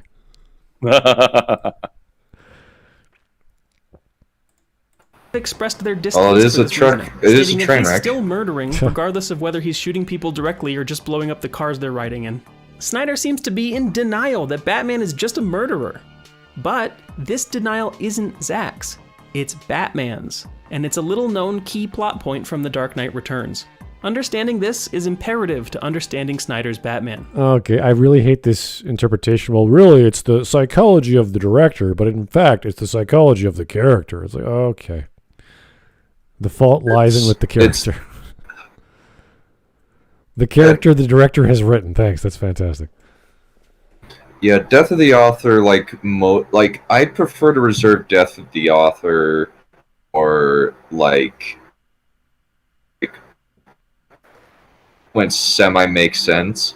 Like with Game of Thrones, I have to kind of put Death of the Author to the side and say, okay, what is this guy's creative process? Why is he doing this? And it's like a series of weird Oedipal neuroses that make up David Benioff and why he does things. Okay, so to an extent, he is right. Zack Snyder is out. I think he's confused.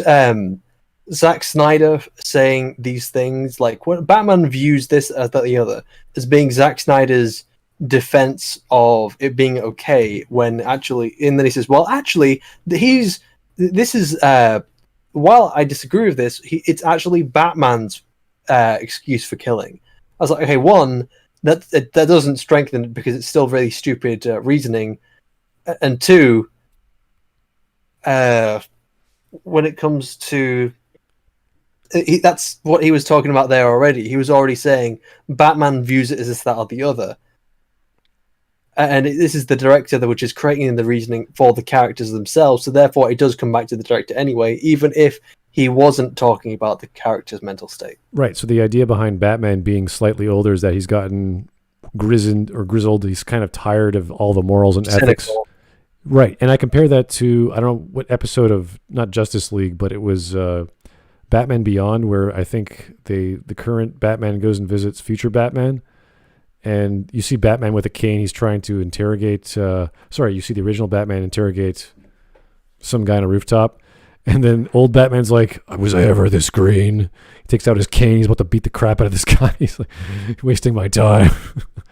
So it's kind of like, I believe that was Justice League Unlimited, I believe. Oh yeah, it was a cameo. Yeah. Okay, cool. Because I was that's an old grizzled Batman saying, I didn't give up on everything, but I'm just more efficient because I'm old and I don't give a crap.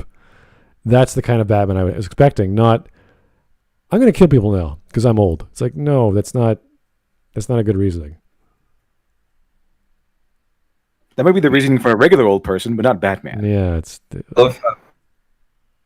I love when he kind of like just comments on his age and just looks at Clark, who's like aged really well and still in kind of like late 40s looks like, and he's just like, I'd really like some of that Kryptonian DNA.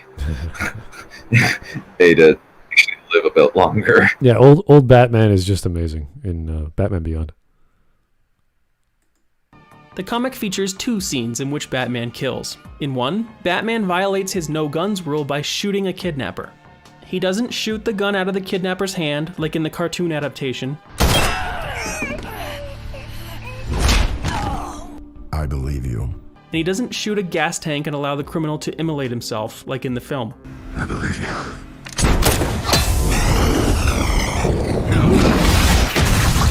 Allow the criminal to immolate He shoots himself. the kidnapper Okay. directly. That's okay.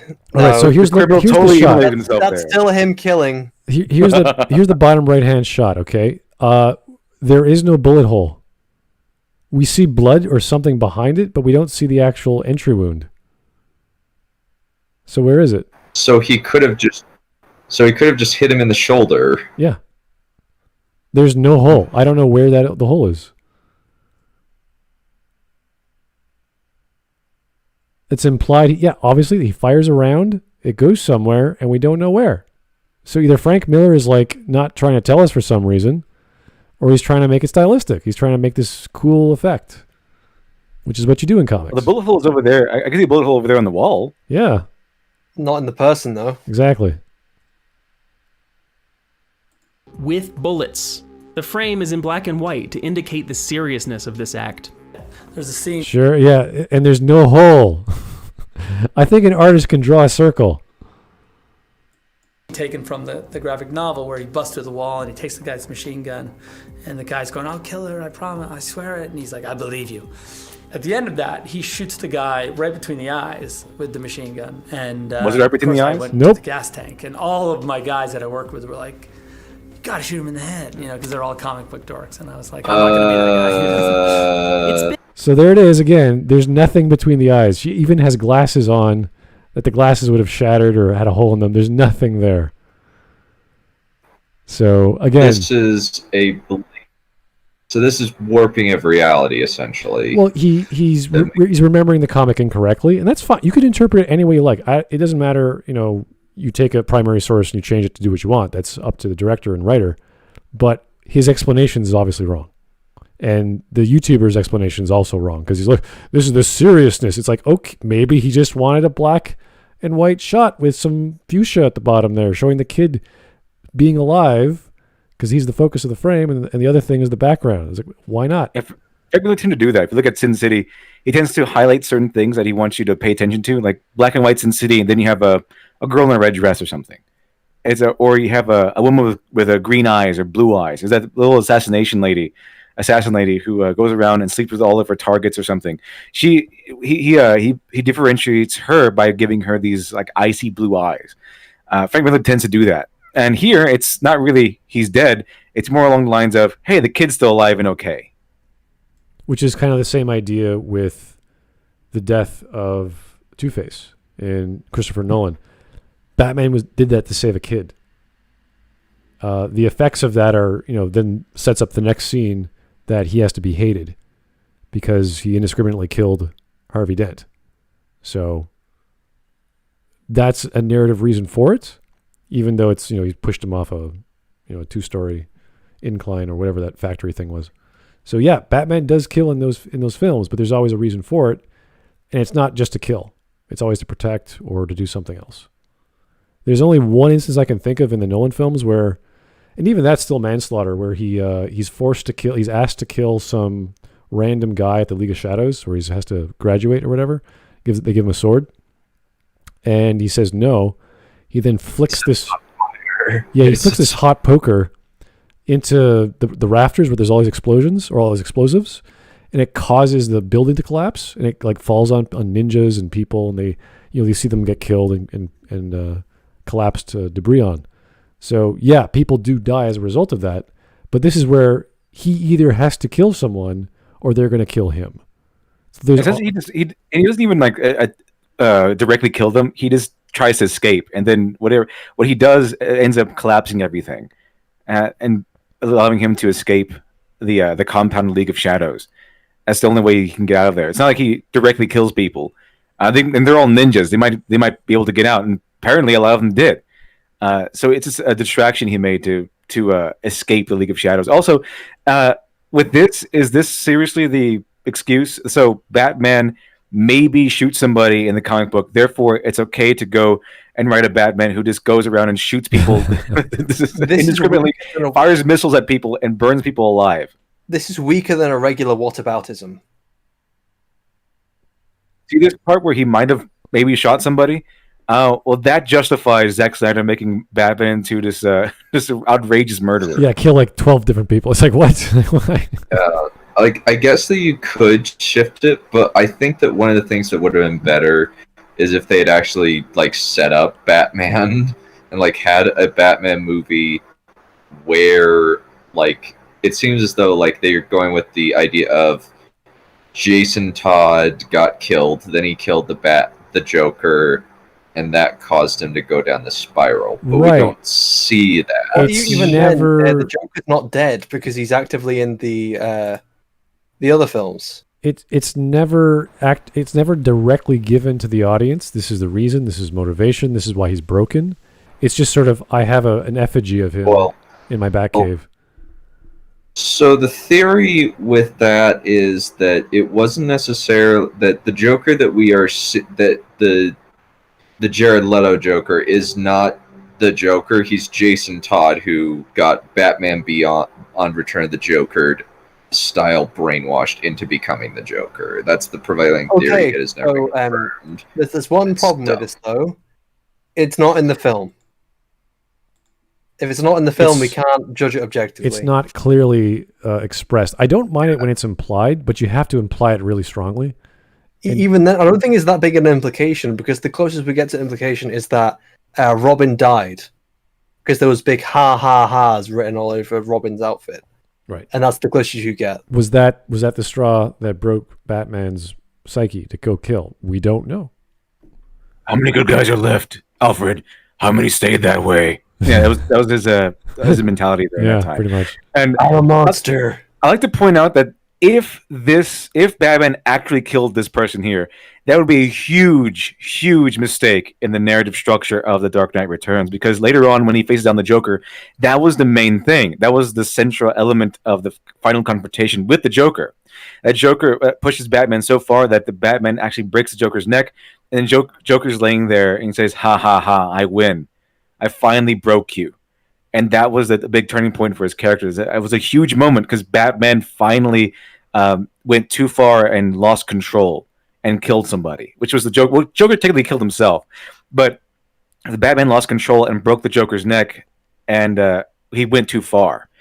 So if the Batman's just outrageously just killing people here, that would make that whole moment where he faces off with the Joker completely moot. It just wouldn't have any effect at all because he's already killing people. Why would that be so special? Why would that be so different? So I don't think he's killing people here. And I think Zamilla99 said that in the following page, Commissioner Yindel, who is the replacement for Gordon in the story, states that Batman is wanted for assault, breaking, entering, and creating a public hazard, not murder or even manslaughter, which is a big deal because Yindel is so obsessed with taking down Batman that she kind of goes too far herself and starts, even when Batman starts putting up his hands, she pulls out a gun and starts to shoot him. Like if she can tag Batman with a crime, she would. So if she can even remotely connect him to murder or even manslaughter, she definitely would. That's a good point. So essentially the structure,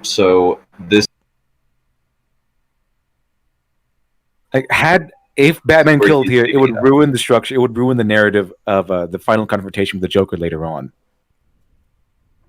So he's misremembering information is the most charitable thing we can say. He is cherry picking and omitting stuff, which is one of the worst arguments to make because people who know the story, you don't even have to know the story. You just look at the bloody frame. He doesn't actually shoot her lethally. So it's just like, come on, guys, stop twisting a visual. It's a basic The closer image. you get at the implication. Exactly, yeah. Because of the implication. Whether or not Batman is actually killing the kidnapper in this scene, but I think it's left ambiguous as a foreshadowing of what happens toward the end. For the rest of the comic, Batman decries the use of firearms like he didn't just use one himself. Near the end... Okay, that means he probably doesn't like guns. Yeah. So he wouldn't use them in the way they're supposed to be used. Well, there's a reason why he doesn't like guns. I know, we all know it, of course. Yeah. But in the speech, is like, these are the weapons of cowards. Like loud and clumsy. Tonight we'll use your fists and your brains and your smarts, whatever the hell he says. End of the comic, after Batman blames all of the Joker's murders on his own inability to end the Joker's life, he snaps the Joker's neck, but doesn't kill him. Only After losing paralyzes control, him. after being the Joker stabbed. laments that Batman didn't finish the job, and then somehow snaps his own neck the rest of the way to frame Batman for the murder. How is this an example of Batman killing somebody? It's not immediately obvious, but there is a clue in the color of the speech bubbles. Throughout the Okay, this is where it gets a little bit... he's reaching just a tad. Yeah. Here we go. comic, thought bubbles are displayed in various colors to match their characters. Superman's inner dialogue is blue, Robin's is yellow, the Joker's is green, and Batman's inner dialogue is shown in gray. Almost all spoken words by all characters are shown in white. The speech bubbles coming from the Joker in his death scene, however, are all colored gray. They're gray. Oh my goodness. So Batman's talking in both cases when the Joker's talking? What does that mean, sir? First off, we're using dialogue or exposition sentences, and then we're using dialogue bubbles. Two very different things. So dialogue is not narration. Okay? So two different things. Now he's saying, since the narration is one color and the dialogue bubbles are the same color, therefore Batman is the Joker and therefore Batman kills. See what he's doing right there in those bottom panels? He's trying to kill himself because the whole idea here, the whole element here is that Batman lost control and that he went too far and that Joker won ultimately because he made Batman lose control. And he's saying right there, but then it doesn't matter if you do. They'll kill you for this because now he's a murderer. Now he's a murderer. And the Joker knows that now because Batman has killed, now everyone who was on Batman's side will now more or less turn against him because now he's a murderer. Not because if he was a murderer before, this would be meaningless. Okay, the Joker would be like, Batman could say, I already killed people. They're against me. And then Joker would go, oh, well, I guess the joke's on me then. This is like kind of on the same lines of the color, or maybe he's got like more closer to a point, but even then I still think it's on the lines of the color of red on the floor represents the scar on Kylo Ren's soul, like from it's very similar. All this is, honestly, this is just the colorist or the person who's doing the artwork going, oh, I'm going to use gray in this scene, and then I'm going to use gray in the next scene. And it happens to be dialogue bubbles. That's it. That's all it is. Sometimes it's just a background color to your dialogue bubble, guys. That's all it is. This is that Batman really did snap the Joker's neck, and he's in denial. He's clinging to his old legend so hard that he's able to convince himself it was the Joker's fault. This adds... You know what? This is one of those... what was that joke that LiteratureDevil keeps making about the nerd from anime? And he's talking about, well, these women's boobs are so over the top. I wish you don't understand because it's the breastfeeding scene from the Grapes of Wrath. And then you go to the creators like, no, I just want to see boobs. Just want to see breasts. That's what he says. Okay. He's trying to create some elaborate meaning. I don't think this is because Batman didn't kill Joker. He lost control. Yeah. He didn't kill Joker. It's the idea of Yeah, he lost control. That's why it's such a big deal here at the very end. It's a huge deal, huge element of this confrontation. And if you deny that, you're taking out a big portion of the context here. Why this final confrontation against Batman against Joker is so significant, because he loses control and he comes to a very dark epiphany. And he needs to get out of there, and he pays for it. He pays for this lack of control. By the way, this is one of the worst. As one of the confrontations where Batman walks out with one of the worst injuries he can possibly maintain. He almost dies here again. The mutant leader, beat him up pretty bad. But Joker, this was something that the Joker really hurt Batman here. He kept stabbing him. Batman should have pretty much died here. This is akin to the lightsaber scene in The Last Jedi, where Luke pulls out his lightsaber and he does something really stupid. In this case, Batman's halfway through killing Kylo Ren and goes, "What the hell am I doing?" Obviously, the boob window is not the boob window on her costume is actually a metaphor for the window, so people can stop seeing her metaphorical self and see her true self. Yeah, it's a true self within herself. Yeah, true self within herself. Yeah, that's what the boob window stands for. Mm-hmm. Yeah. Here is Brady Burleson. Thank you, sir. True story. I rewrote Batman v Superman for a high school project. You know what? Good job. Not hard to do, I bet.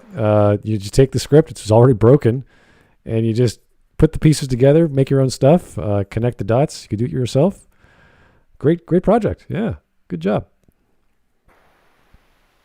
In fact, that's probably a good lesson for writers getting into stories that take a popular topic, or movie or what have you, and say, how could you make this story better? Hey, good job. Batman v Superman, no problem. There's so many things to fix. So the pacing, the scenes, the dialogue, whatever happened to Lex, Martha moments, Martha scenes, Lois Lane scenes. She's like teleporting all over the place, I think. Just all kinds of things. Apparently the Snyder cut fixes some of those, but you still have to deal with Jesse Lexenberg as Lex Luthor. Yeah. Just horrible miscasting. Luthor, he's for some reason his son or something Steve like Lexenberg. Hence Jesse Lexenberg. I refuse to call him Lex Luthor. There's a new dimension to the Batman story that hasn't ever been explored, before or since, and it could be read as a commentary on the way the Batman legend lives in the minds of readers who still believe that Batman can beat people to within an inch of their lives every night and get away with it without killing anybody, without getting sick of putting the Joker away over and over just to have him escape over and over and kill more innocent people. The legend and the rules of Batman are as much of a denial as the Joker's impossible suicide.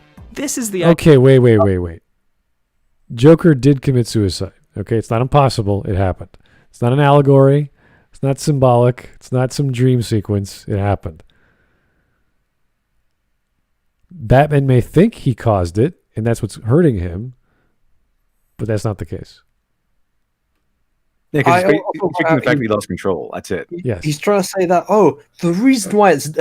okay, so he's already made one misconception that Batman here is trying to mislead himself into thinking that he didn't kill Joker because of the color of the speech bubbles. And then he's trying to say, well, this is thematic of how Batman fans view Batman, because they also don't believe that they're also hanging on to the misconception that Batman doesn't kill. Just like Batman's trying to. It's like, no, that's not at all. You're also trying to make unsubstantiated accusations about the audience. Which is never a smart thing to do. Yes, you need a little bit of evidence and back something up if you're going to talk shit. It's why people hate the Roundheads so much, or one of the reasons. If you're going to make very big claims about your audience, you need to back it up. If, for example, if you're trying to say this, that, and the other, you need to say, okay, well, maybe not all the audience, but maybe a significant portion. Hell, I'd even be happy if you just said, well, the people who don't like this film, specifically, rather than just trying to make these large, sweeping statements. Like, nobody hates Star Wars more than Star Wars fans. Yeah. Or Don't feed the man babies. Babies, they're not worth it. All right, we're coming across the halfway point. Should we go for another 30 seconds? What do you think? Yeah, let's keep going, yeah. All right. Idea that Zack Snyder was trying to articulate. The rationalization process Batman goes through to convince himself that it's not his problem if a guy gets blown up by his own grenade. He's already dead in regards to the Joker, but okay. I didn't kill anybody. Batman's What? denial of his actions is a result of his character being as old as his cranky old legend, as Frank Miller puts it. But unlike the Frank Miller Dark Knight Returns Batman, who comes back after a long retirement, this Batman never stopped fighting. Much of the criticism of this Batman comes from his refusal to adhere strictly to his no guns, no killing But code. he's not But old. the character we see in this film is well beyond his... He's not beyond old his- like Dark Knight Returns. Plus, he doesn't have the no guns, no killing rule in this movie. This isn't a Dark Knight. This isn't an old Batman story. This is a story of Batman basically in his prime. Glory days. Literally, the first thing in the movie is a Bruce Wayne voiceover talking about his own fall from grace. There was a time above, a time before. No. There were perfect things, diamond absolutes. Things fall, and what falls is fallen. This Bruce Wayne is a different character right from the beginning, and he's starting to see Batman as a hopeless cause. In the dream, As a boy? they took me to the light. A beautiful lie. He may once have been the Batman you know, with rules and ideals and a code, but he's been at it tirelessly for 2 full decades, and nothing he does seems to be working. He hasn't even made a dent. Get it? 20 years in Gotham, Alfred. We've seen what promises are worth. How many good guys are left? How many stayed that way? The criminals are scared of him, the city is scared of him, he's scared of himself and his inner monster, people he cares about are dead because Oh, so he's Batman. He's getting people scared. That's exactly the plan. Okay. of him. Countless other people couldn't be saved, and it's been a continuous downward spiral of rage, fear, and grief pushing him closer and closer to the edge. Which is the way it might go in real life if Batman had been at it for that long. Sure, but it's not because of that specifically. He's angry at Superman because of the destruction he caused. Zack approached me and had a really specific take on the character. I wanted to do a guy who was not 25 and mourning the death of his parents and deciding to become a vigilante, but instead is a guy who had been a vigilante for 20 years and was feeling like, what's the point? Is it worth anything? To clarify, your criticism of Batman is correct, but only in that he has lost his way. This isn't... Why? How is it only if he lost his way? It sounds as if it's a different Batman entirely. Yeah, he's pissed off more. He's angry of the system, but isn't he always angry at the system? That's why he's fighting it. And now he's terrified of this god person coming around blowing up buildings. Everyone's scared of everyone in this movie, I think. And here's Mad Courier 6 again. Thank you, sir. It'd be fine if they had Batman mowing down people if they just simply developed him that way. Yeah, if there was a story, and there's plenty of stories of Batman killing people in the comics, and that's how Zack wanted to do it, and be clear about it, that'd be great. See, the clarity comes from we understand he has to stop Superman. To me, that's very clear in the first 10 minutes. And he's motivated by the death of his parents, as always. So we get all that classic stuff from Batman. We get the current plot. It's like, okay, it's there. The rest of why he goes around killing people does not make sense. And there's nothing wrong with telling a story where Batman goes around killing people if that's the story you want to tell, because we've seen that in movies before. It's not unheard of. We saw it in 89. We saw Christopher Nolan, etc. It's there. It's how often he does it and how directly he does it, because then all he does is become Punisher with fancier gadgets. And then it's no longer Batman. Yeah. So, which is kind of annoying. It's just like you don't understand the character and you're trying to mix it. Have Zack Snyder do friggin' Punisher. It seems like he would be perfect as a Punisher director. Oh yes, I agree with that one. Netflix still has it, unfortunately. So yeah. If Zack Snyder tried his hand at the Punisher, I would be interested. I would see. I would like to see where he would go with that. Yeah, no, I think it's a great idea. It's just that, it's not clear as to why he's like this specifically. And now the YouTuber is saying, well, he's already fallen. It's like he's not as old as Shiny said. He's not as lost. He's getting there. I say he's talking about how the city is not as good as it used to be, or people are not as good as they used to be. Great. That's a good impetus. It's just a start, though. And then you see the effigy of Robin and what the Joker put on it. You're like, oh, is that the reason? Is that why he started killing? Tell us. You can't just imply it. You have to tell us and give us a clear reason. This is why plot is so important. You have to know why characters are behaving the way they're doing, especially when it's out of character or the way that we expect them to behave. I mean, there's actually really good example of this in The Watchmen. Rorschach. Rorschach used to be, where he himself explains it, he used to be too soft, where he let criminals live, and then we see where his turning point was, where he got into a house with a child killer who fed a little girl to his dogs and stuff. And that's what really turned him, and that's the point he became a killer. We need something like that where we get to see it for Batman. What was the point where Batman went from justice vigilante or justice hero to murderous vigilante? What was the point? Was it when Joker killed Jason Todd? We don't know. It's implied.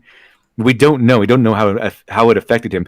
And we definitely don't feel it, because even if we were shown it, we don't really feel the whole idea of it. Because we don't know the relationship. We haven't seen the relationship between because even if we don't feel it ourselves, we can kind of empathize with that relationship if we see it on screen. If we see how much Batman himself values that relationship with Jason Todd, for example.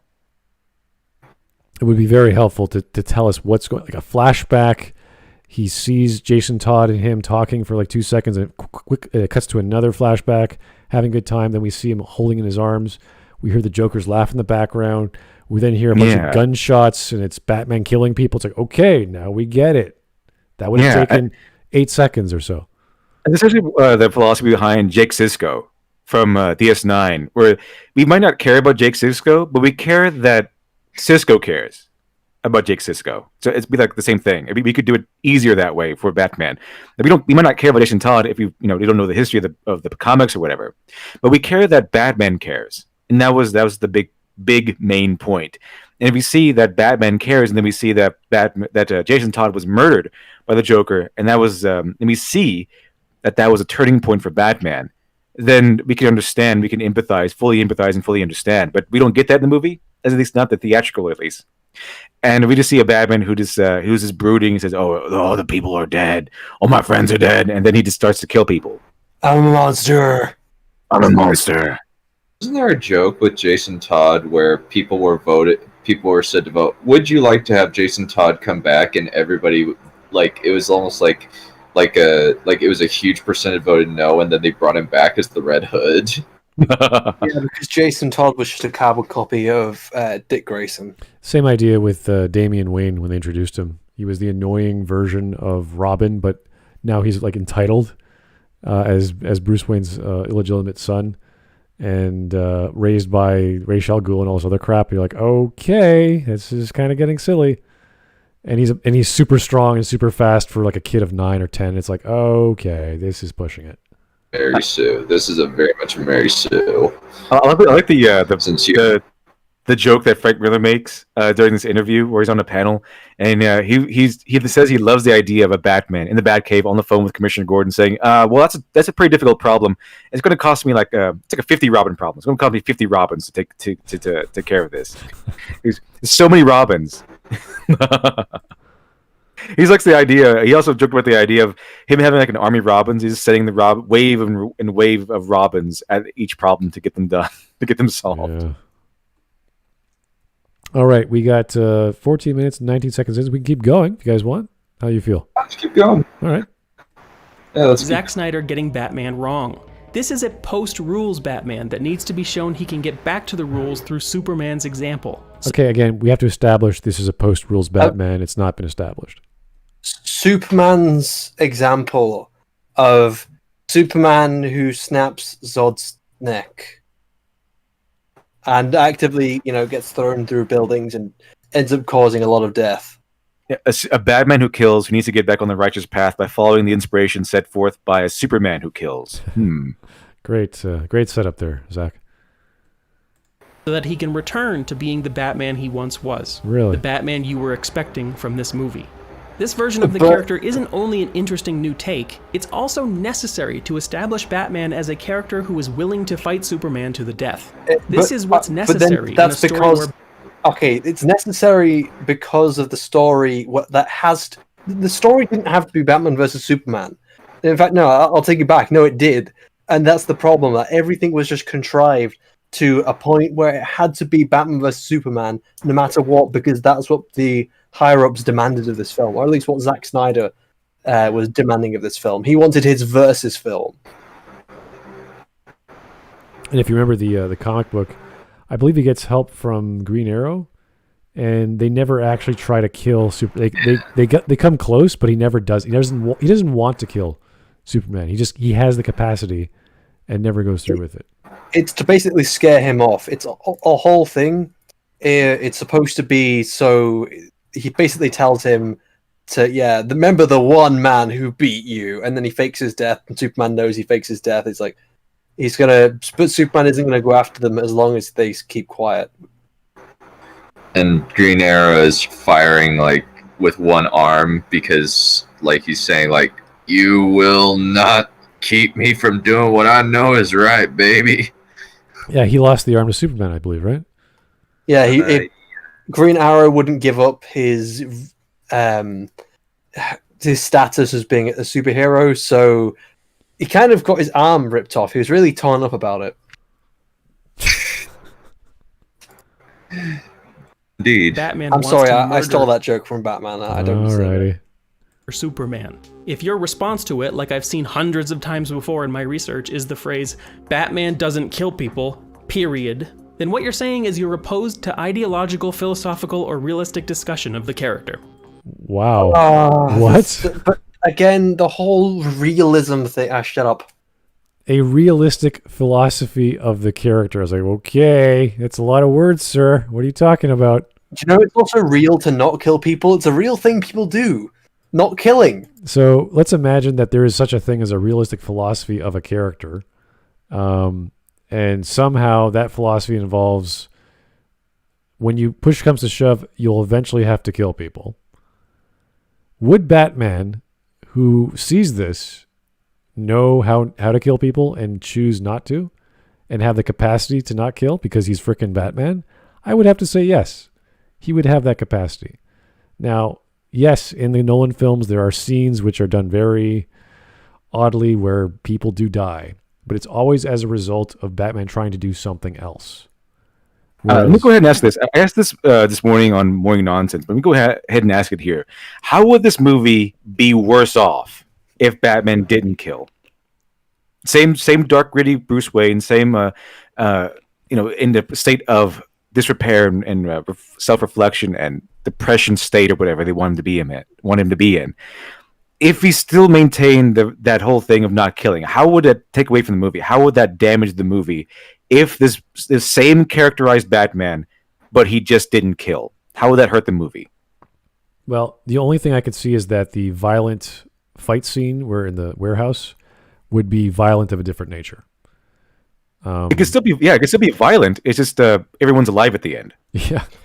It's much more interesting because I know in the video you're watching a High Top, he says that Batman, also, it's easy to kill someone with a gun, but Batman doesn't do things the easy way. He knocks them out instead. And it's actually even more, it's visually even cooler to see someone beating people up with with his fist. He's so skilled, he doesn't need to use a gun. He's knocking them out left, right, and center. Exactly. He's kicking their asses. These people have guns that are actively shooting at him, but he's so good, he can dodge around, he can punch them. He doesn't need guns. Yeah, and at the start of the fight, he actually tags them all with these little miniature bombs that blow the guns up. It's really cool. So, this is going to be awesome. And then they go down, there's all these guns, and we start shooting. Like, oh, shit. There's a really cool scene in Dark Knight Returns where he's just, he's taking them out one by one, kind of like the traditional Batman style of them slowly being taken away. Like it's almost a horror film, but it's the horror film from Batman's perspective rather than their perspective, like, the victim's perspective. Almost like the Predator. If you want to be strictly married to the rules, then you're denying the Batman character any kind of real growth. Okay. No. Again, this is a very hard line he's drawing here. And we're not making the rules, okay? Zack Snyder doesn't care about the rules, and he's just sort of trying to make Batman dark, which you don't have to do. This is a weird modern mentality they have that's actually been prevalent within modern creators, including the comic book creators, where they have to make because they want a character like Batman and Superman to be moral arbiters and morally virtuous and paragons of morality, that they're somehow restrained. Chuck Dixon had made an interview, or did an interview, and he kind of comments on this. Like he did Superman before. It's not that you're restricted. It's more along the lines of he's a lot harder to write for because of their morals. It's a little more difficult to write for because of Superman is powerful and you have to write a Boy Scout. It's less of less of a restriction and more of a challenge. And he did it. Chuck Dixon said he did it. He wrote Superman for a while and he never complained. It was just took a little bit more thought than let's just have a guy go out and kill people. Let's have a guy go out and just beat up people. It was a little harder to do than basically his argument is a lot harder to write a hero who's moral and a Boy Scout than it is to write a guy who's just morally ambiguous. And he further goes on to say that a lot of these main creators today, the modern creators, they no longer know how to write a Boy Scout character, a character like Superman or Batman, who is morally virtuous, who is a paragon of morals. They no longer know how to write these people, so they kind of demonize the idea of that person. As well as keep that person interesting, since it's very easy to just make that person not interesting. Yeah, write it very carefully. I think morals. I don't think morals is a restriction. In fact, I think morals is a nice way to a nice challenge that gets your imagination running to make more stories. Creativity. Forced creativity. Exactly. So there's a difference between really stupid artificial limitations which limit what you can do, and that's the thing. Those are things like I'm trying to think now of any good examples where someone is forcing you to create something which is not supposed to be, or outside of your creative vision. Because it's a weird distinction to make between forced creativity and something which is too far. But usually you need the right amount of limitations. You can't just do anything, because in the real world you actually can't do anything. But you have to make it work within the narrative context of coming up with solutions to these problems. And it's a complex subject to try and tackle, but in essence, forced creativity is a very good thing to have, and certain things add towards it, and certain things take away from your creativity. Okay, we're at 15 minutes. We're at 2 hours and 40 minutes on the viewing time. We can stop right now and wrap this up either tomorrow or the day after if you guys feel like it. I think tomorrow we're doing, was it episode 5 of Lower Decks? Is it on? Oh, yeah. That's right. All right. Okay. Yeah. I'd probably have to go produce it anyway. Okay, great. Then let's end it here, guys. We'll have part 2 either Saturday or Sunday. Thanks for tuning in. We'll talk to you guys real soon. And, geez, thanks for tuning in. Thanks for watching. We appreciate it.